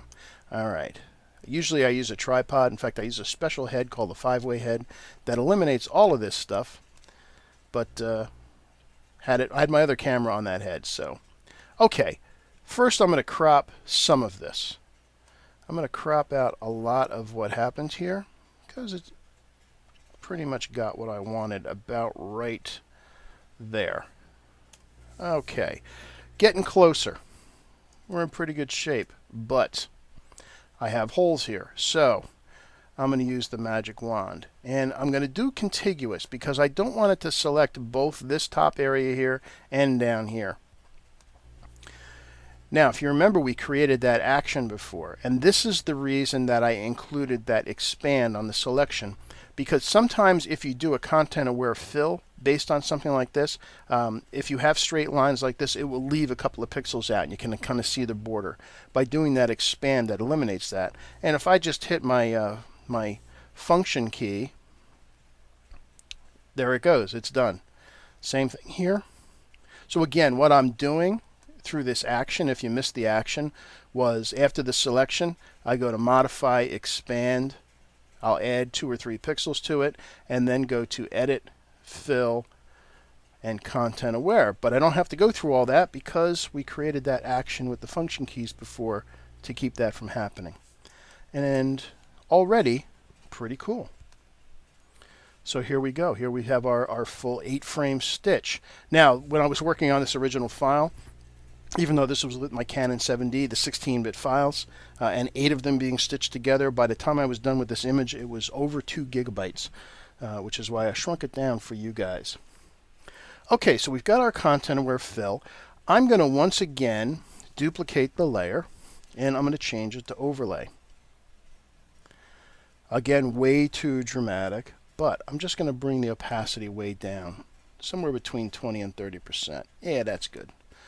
Now, again, just doing that, it's a subtle change, but it's added a little bit of pop to the image. So now I'm not even going to bother stacking this. I'm just going to flatten it, and I'm going to run this through Viveza again. Now, someone asked, why don't I use Sharpener Pro? also from Nick. Sometimes I will. Sharpener Pro generally I use if I'm going to a very specific printer only, but since my images end up in different places, I just like the way I can control the sharpening to my tastes that way. Just a personal thing. I do have Sharpener Pro and I do occasionally use it. Okay, what else? You know what? Let's do an overall brightness change a little bit. I want to bring the brightness down a little. And actually I'm going to bring it up. I think I'm going to decrease the contrast rather to open up the shadows. I want to open up the brightness here, but I do want to get this sky down. So time to add a control point. So I'm going to put that up in the sky, make it nice and big. And I want to bring this brightness down to the sky. And I'm going to add contrast and a bunch of structure. In this case, to kind of really bring out the clouds. Alright, that's looking pretty good. I think I'm actually going to warm it up a smidge too. Alright, so I've got that. I'm going to darken the sky over here. So I'm going to bring that brightness down a little bit. That's good. And again, the focus of the image should be in here. I don't want you looking over here. So I'm going to come right in the middle here, and I'm going to increase the brightness. I'm going to increase the contrast. It's like a cooking show. And I'm going to increase the structure. And then lastly, I want to bring out the distant peak a little bit. So I'm going to add structure to that. And a little more contrast. So we can go ahead and zoom in a little bit and see what we've got going on here. So again, I'll take my arrow and just click off. And if I drag my before and after slider over, we can see, look what we've done already. It's an amazing difference. And this software really makes this stuff much faster than trying to do it all in Photoshop without any help. Alright, and then the last thing I'm going to do for this image is I am going to go ahead and add an overlay layer because I want to do some fine-tuning to my own flavoring on the brightness and contrast again to direct the viewer. So I'm going to get myself a big brush, again Control Option to change the size. I'm going to work at 10% and I want to darken the sky. And again, the nice thing about darkening the sky with this is it doesn't affect things that are white. There we go, a little darker sky. I could have done some of this in Viveza, but sometimes it's easier to see after the Viveza stuff's been done. I'm going to lighten up the fronts of these trees right here. And I'm just going to add a little brightness in here, right in the center where I want your eye to go. And then I'm going to darken this row of trees and that distant peak. And I think really, wow, I think that's short of an edit, and watch what we've done. We went from there to there. So let's look at that. Let's look at that at kind of full screen. It's just a gorgeous scene. And if now a couple of you ask, why did I not fill with 50% gray?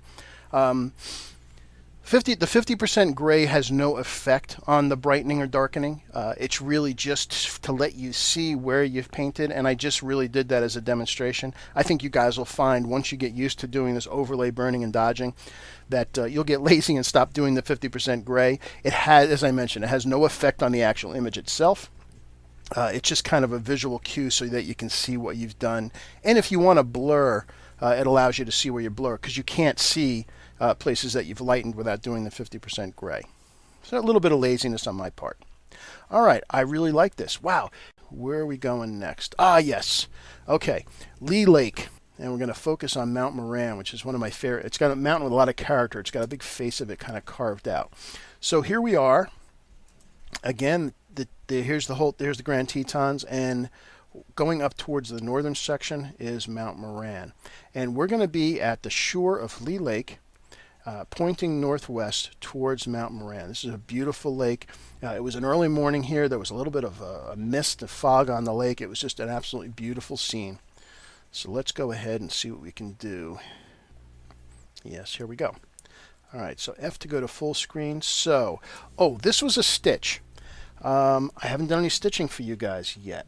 So let's go ahead and open up some raw files. Even though these are not my raw files, I always do work with raw files, but just to show you some of the edits that I will do, let me just go into Bridge a second. What you may or may not know is that you can open up JPEGs in Adobe Camera Raw.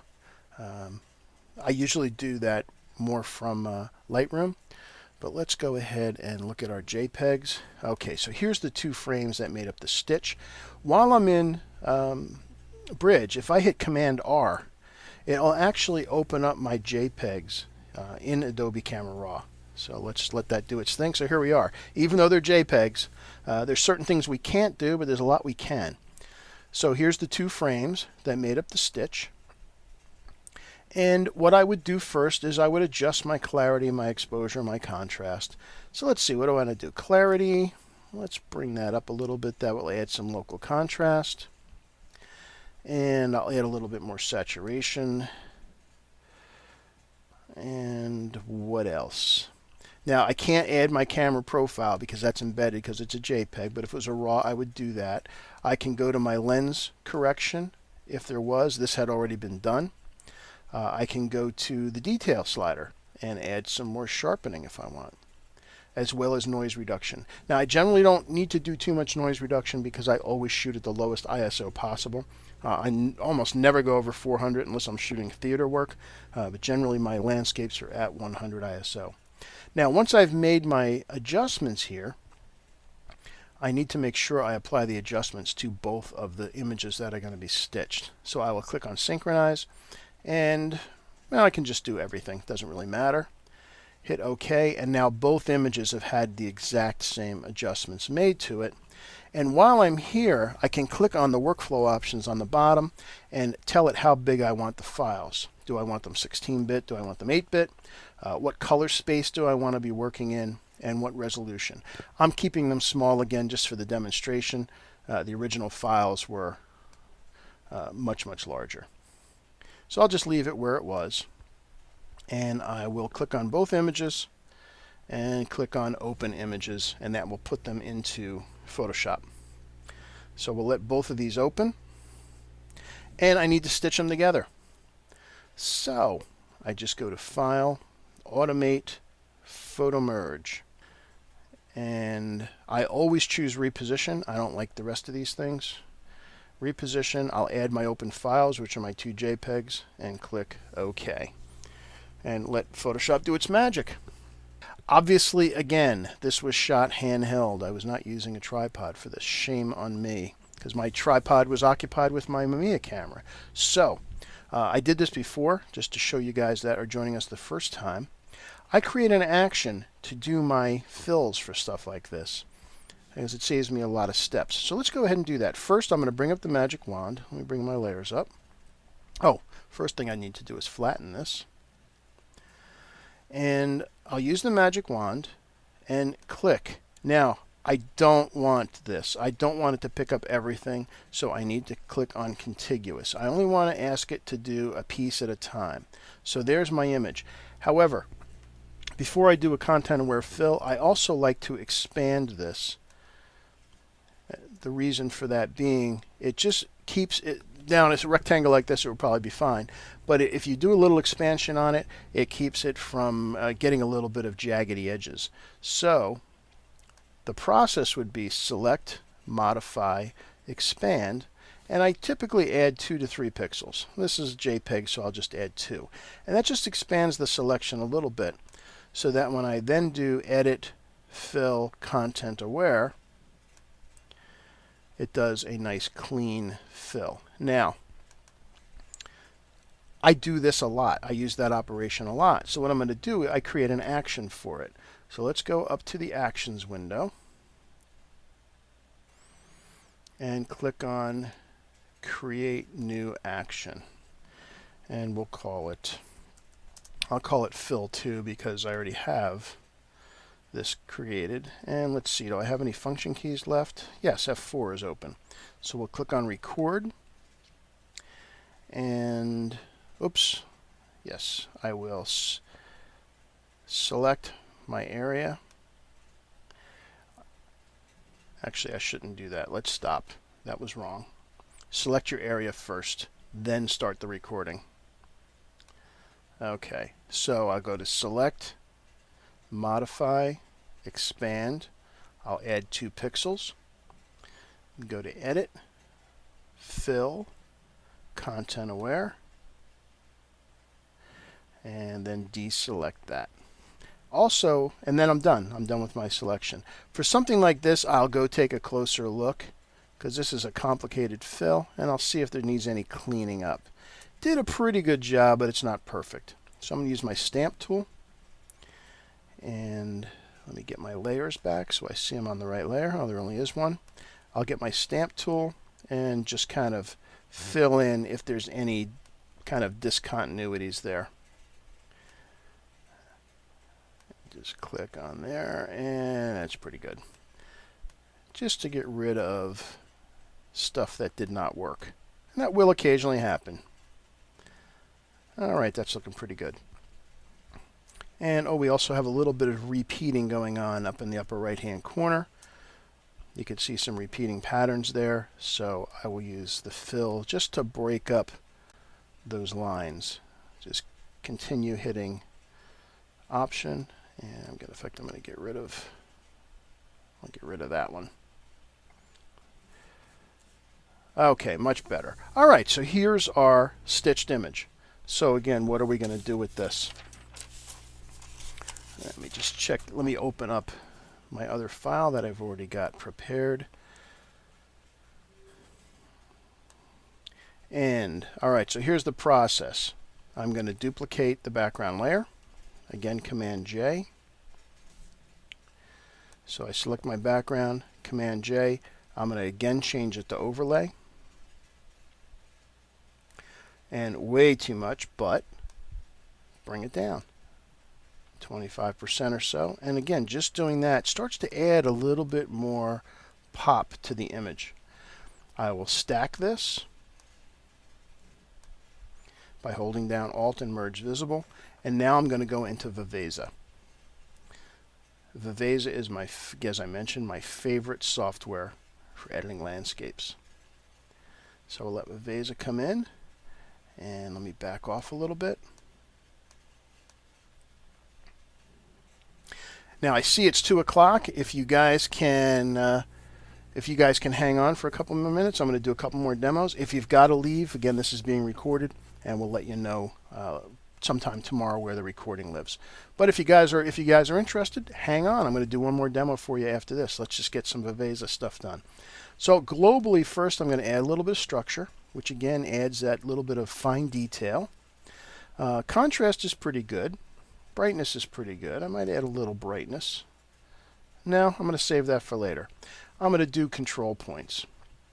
I'm going to come in and add some structure to Mount Moran off in the distance there to give it a little more definition to the peak. I'm going to add some contrast. I just want to bring up the blacks there, and I'm going to decrease the warmth a little bit. Even though the sun was glowing on it, I want a little bit less warmth, and I'm going to bring the exposure down a little more and increase the contrast a little more. There, that's looking better. I'm going to Command D to duplicate that, and I'm going to bring that down to this next part of the peak. Good. Now I also want to lighten up this foreground group of trees here. Again, I want to direct the viewer to the scene. So I'm going to, in this case, I'm going to add a little brightness, not that much, and add a little contrast and a little bit of structure. Much better. And also this grouping of trees over here. Now, one of the nice things about having a black or dark grouping off to one side of the image, especially on the right, is it serves as a visual block to the scene. So if your viewer is looking at the image, most people are going to trace from left to right, and if they have this area here to block them, it brings them back into the image. So it's kind of a handy item to have if at all possible. And then the last thing is I'm going to darken the sky here a little bit.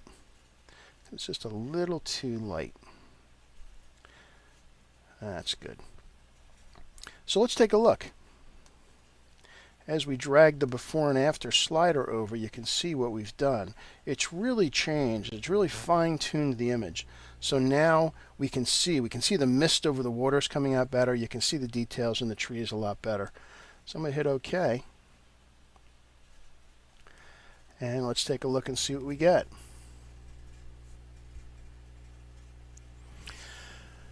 And a lot of this editing is subjective. If you want the mountains to, maybe there is a bit of haze and the mountains are looking a little blue. Do you want that to remain there? That's your call. That's your vision of what the image looked like. Now, I've got one more demo I want to do for you, so I'm really running out of time here. So what I'm going to do is I'm going to show you that I did add a new sky like we did before. I put a new sky in, I put the reflection in, and then I added Spicify that we did in Topaz just before. Again, love Spicify. In this case, it was run at 30%. And then I added a little brightness contrast just to bring it up, just so you can see what we ended up with. Let's go look at that full screen. Whoops, not full. And ended up with an absolutely stunning image. Just so you can see, I'll turn off the layers again so you can see where we ended up. So that's where we started. And that's where we ended up. Quite the difference. All right, let's go ahead and get out of here. And let's take a look at a black and white image. All right, so I've got, again, a pano.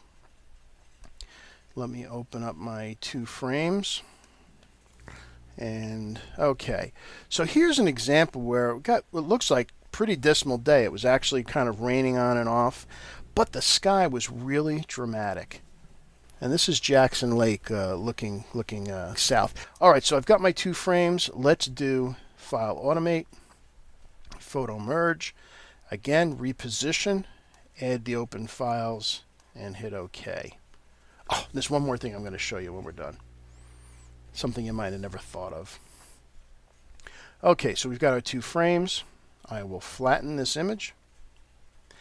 Just like before, remember, I'll select the areas that we're missing. Remember, we created an action to get rid of this stuff automatically. So it saves us going through all that process. So I just hit my function, and there we go. Now, all right, still fine. It's kind of boring, right? Let's run one of my other favorite softwares, Nik Silver Effects. If you guys are into black and white photography, there is nothing like Silver Effects. So we'll let this come in and see what we can do with it. So you can see there's all kinds of options, and I'm just going to scroll down and let it show me the choices until I see kind of the drama that I'm looking for. Well, let's take a look. I'm really concerned about the sky mostly. Let's see what this does. I'll try full dynamic range harsh. That's pretty good. And what I'm going to do is bring the brightness down, because I'm after the mood of the sky. I also want to bring the contrast down a little bit. And then I'm going to be able to make my controlled effects. So first of all, again, I drag my slider to get my circle of influence here. I'll bring the brightness down to darken that part of the sky. And I want to lighten up the peaks.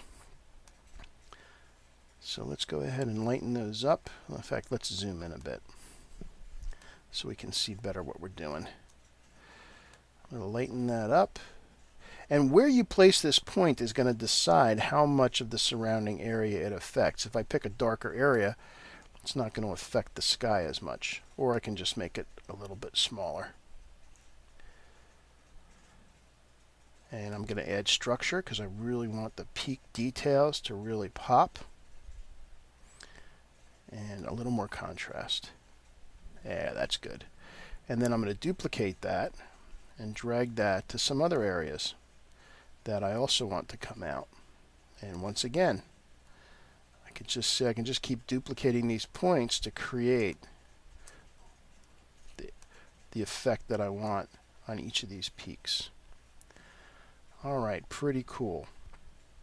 And I'm going to add one over here. This little bright spot is a little bit of a distraction because it is way off on the left, and I don't want your eye to go there.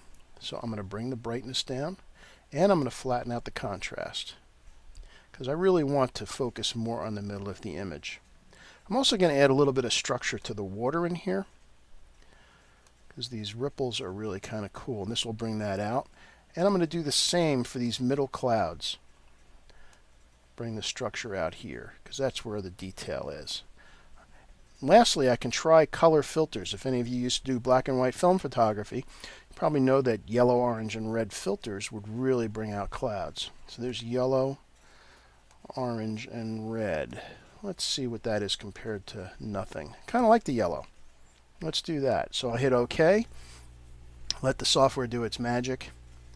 And I'm probably going to crop this when I'm done. I've got a little more image than I probably want because I really love this sky, but let's just take a look and see what it does. Now, Leo asked a good question. For stitch photos, how do I prevent color changes from one photo to the next? Really fairly simply. One, I only shoot on manual, so my exposure, my f-stop, everything, all my settings on my camera are exactly the same for each image. Secondly, when I'm in Lightroom, which is typically where I start, or in Adobe Camera Raw, any changes I make to one image, I have to make to all the images, and that will keep that from happening. So if you're shooting in manual and you're using the same exact settings from shot to shot, as you do that stitch, you're going to find that they're going to match. It really is fairly simple. All right, so we went from that to that. I'm going to even take it one step further. I'm going to go to curves. And now a lot of you could freak out by curves. You don't know what to do. If you drag the middle up and down, what's it going to do? Well, in the later versions of Photoshop, I think 4 and 5, you have this pointed adjustment tool, this clicky pointy thing. And if you grab that and you just want to darken an area, just put it where you want to darken and drag down, and that will darken. If you want to lighten something, click on that area and drag up. And it's really that simple. And you can see it automatically puts the points on the curve for you. And if I want to bring up this water a little bit more, and I'll actually bring this down a little. And that's it. That's how easy it is. It's very cool. So we back to our layers, and now again we've gone from there to there, and we've got a really dramatic sky. Now I'm going to crop this. There's really not anything going on over in this far right hand side of the mountains, so I'm going to crop it to really where the focus is, to something like that. And also there's not anything going on the very top. I am kind of obeying the rule of thirds. I don't want my horizon in the middle. I'm going to kind of keep my horizon just above my bottom third where the water is. Hit enter, and let's take a look at that. And again, a pretty cool sky compared to that's what we started with, and that's what we ended with. Okay, so this is another SCHWABACHER landing. And I'm going to show you something that maybe you never thought of doing, or never thought of using the software in this way. Alright, so here's our scene. I'm going to run silver effects on this again. Now, I don't even know if this is the right image to do this to, but let's try. I want you to see what happens. I don't want this actually to be a black and white, but I'm still running it through silver effects. Well, why, you might think? Well, I'm going to add a little contrast by adding, let's see, what is a red filter? Yeah, red filter gives it a lot of, that's pretty sexy. And is there anything else of these presets I want to play with? Probably not. Let's see what this one does. This is high structure. No, that's too much. So let's just keep it there with the red filter applied and hit OK. Now, you can use black and white layers to add a lot of pop to your images. So, all right, there it is in black and white. I don't want it as a black and white. What I'm going to do is change the effect of the black and white layer on the color layer below by changing the adjustment layer here. And I'm going to change it from normal to luminosity. And then I'm going to bring down the saturation a bit, or the opacity. And just by doing that, look what happened to the image. It completely changes the tone. And again, you can mask it as you like. If I decide that sky up on top is just a little bit too much, I can create a mask, give myself a big brush, and I'll work at about 40%, and I'll just paint that back out a little bit. And that quickly, you get a completely different feel with a lot more pop to the image by using a black and white layer. So again, here's normal. This is what we just created. Let me put the opacity back to 100%. There's what we just created for the image, and you're seeing a little blue coming through because I masked it out, compared to luminosity.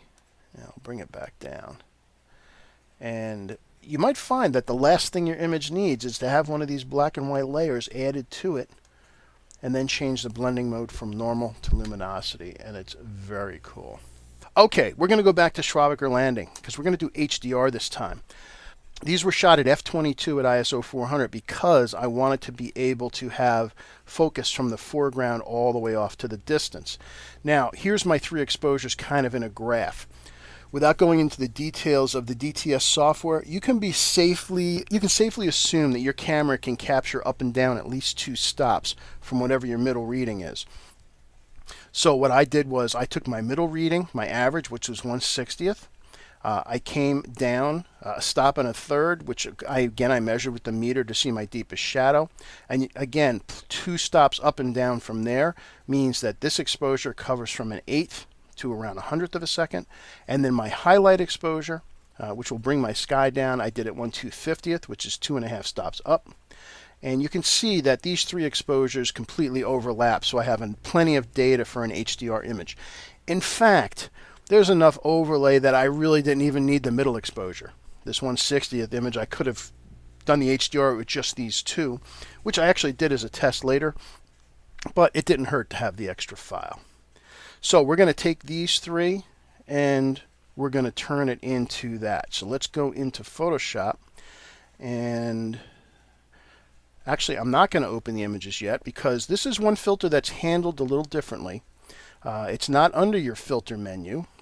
It's under File, Automate, and it's NYX HDR Effects Pro. And what I do is I select the images from here. So let me go to my HDR files, and let me get my 3 exposures. Let me get the list here. Okay, so here they are. It's actually these 3. So I click open. Now there's a ghost reduction method, and what ghost reduction does is, since you're taking a couple of exposures, there might be some wind, things might move a little bit, so I'm going to turn that on. There's adaptive and global. Adaptive is generally what you're going to want to use. That's what's going to handle a leaf if it moved. Global is if you've got something more serious. Maybe somebody walked across the scene and they were only in 1 frame. That's where you would choose that. And medium's a good starting point, so we'll just leave that. So I'll hit OK and let HDR Effects do its magic. So Carl mentioned he uses Aperture. I understand what you're saying. I personally use Lightroom, and I would actually do my starting points from Lightroom, but this is about Photoshop today, so that's why we're just doing everything in Photoshop, because not everybody has both.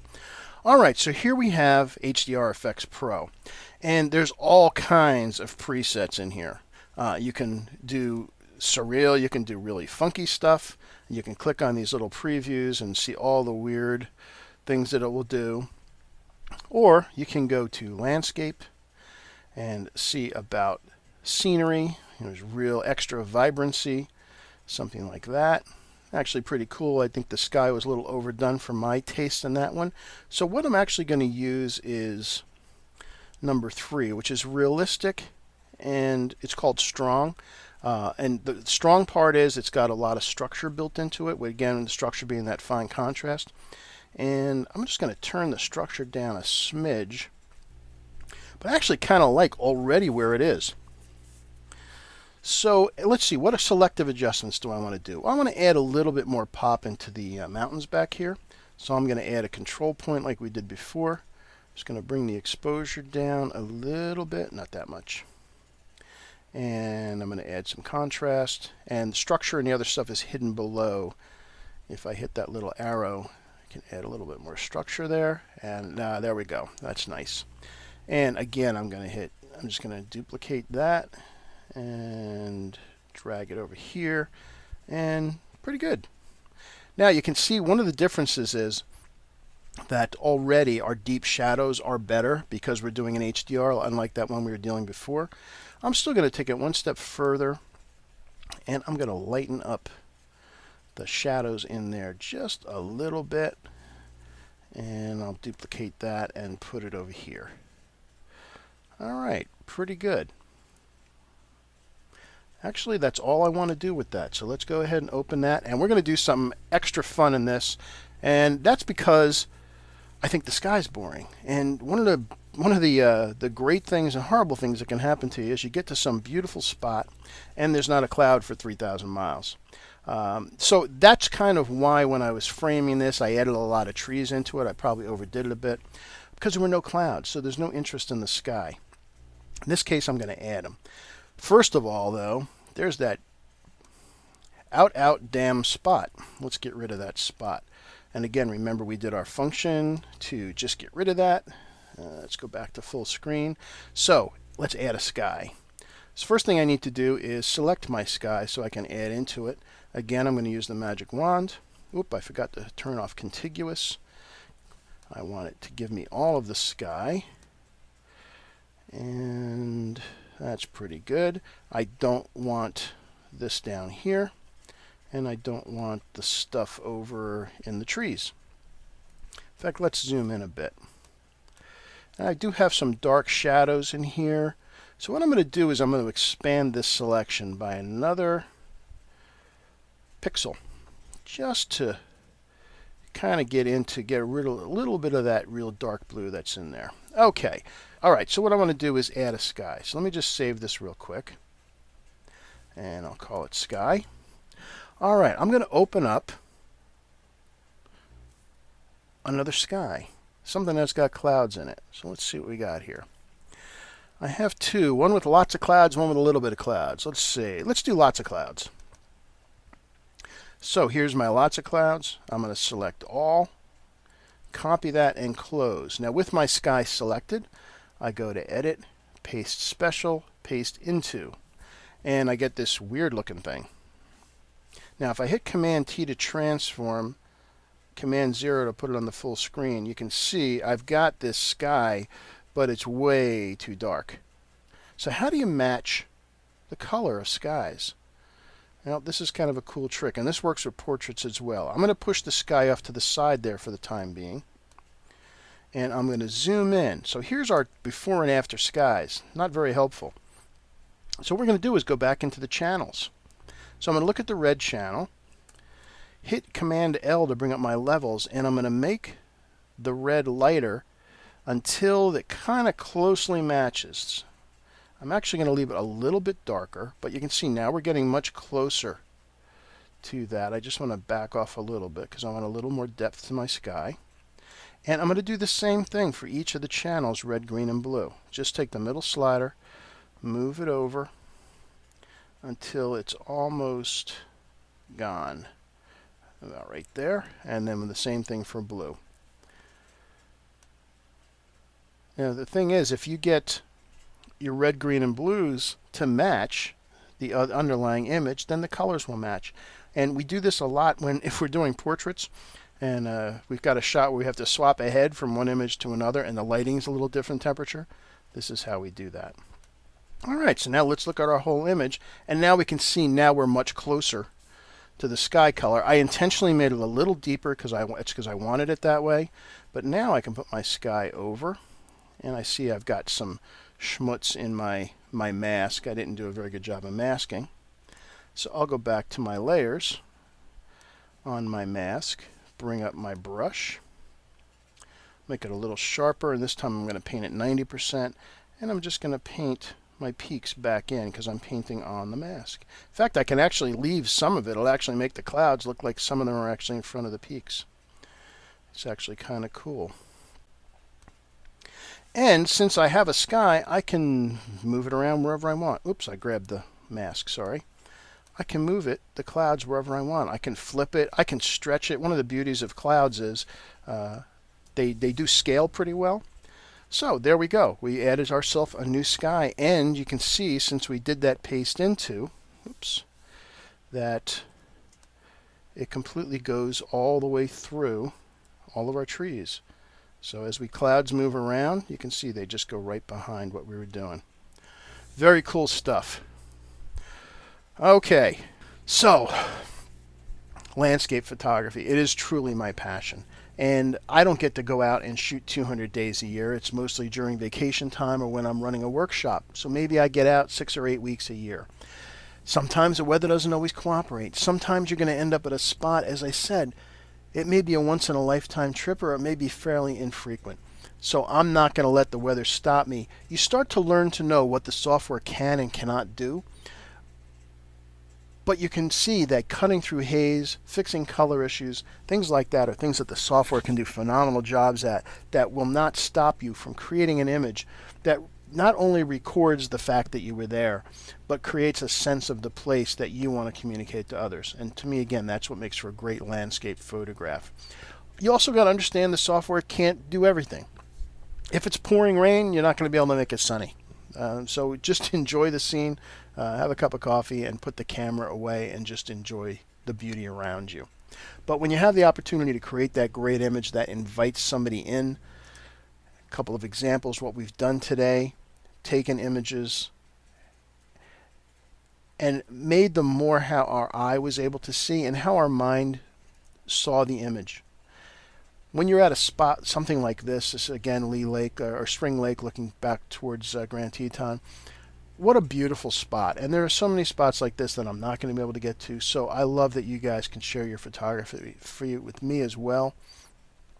You just get invited into the scene and you just want to explore. And when you do that, that's when you've been successful. This is that Hidden Falls one that I did not get to. This is a combination of HDR and stitching. But what I did was I decided after shooting this that I'm not a real big fan of shooting waterfalls. And to make them really work, you really have to center in on the waterfall. So what I did was ended up cropping it to something like that. And I thought it made for a much more interesting composition. And again, our demonstration with black and white. Learn to know what these softwares can do. When you see a sky like this, you can learn that, wow, there is a lot of drama there to be had. And then lastly, our Lee Lake shot of Mount Moran. So that was a lot in a really short period of time. I'm sorry if I had to rush through some things. I know there's a lot more I didn't cover. I could have gone for another 2 hours. But if you're not using any of these softwares, the Nix software and the Topaz softwares will allow you to get some of these effects done very quickly, and they are investments that are worthwhile if you're a serious landscape photographer. If you use the coupon code JBrady at either nixsoftware.com or topazlabs.com and you check out from there, you'll get 15% off any of the Nix softwares and 10% off any of the Topaz softwares. So remember that. We'll send this in our follow-up email as well. Again, everything's been recorded. We'll send an email to everybody sometime tomorrow and let you know where you can watch the recording or review the pieces you want to see again. If you've got something that's driving you nuts, you got a question you just need to have answered, and it's something above and beyond what I covered today, feel free to send me an email. Send it to askjoe@sekonic.com, and I'd be happy to get you an answer as soon as possible. So thank you for your great questions. Thanks for attending today. Again, if you got any questions, send me an email, and I hope to see you guys online again soon. So until next time, everybody have a great rest of the week, and be well. Bye-bye.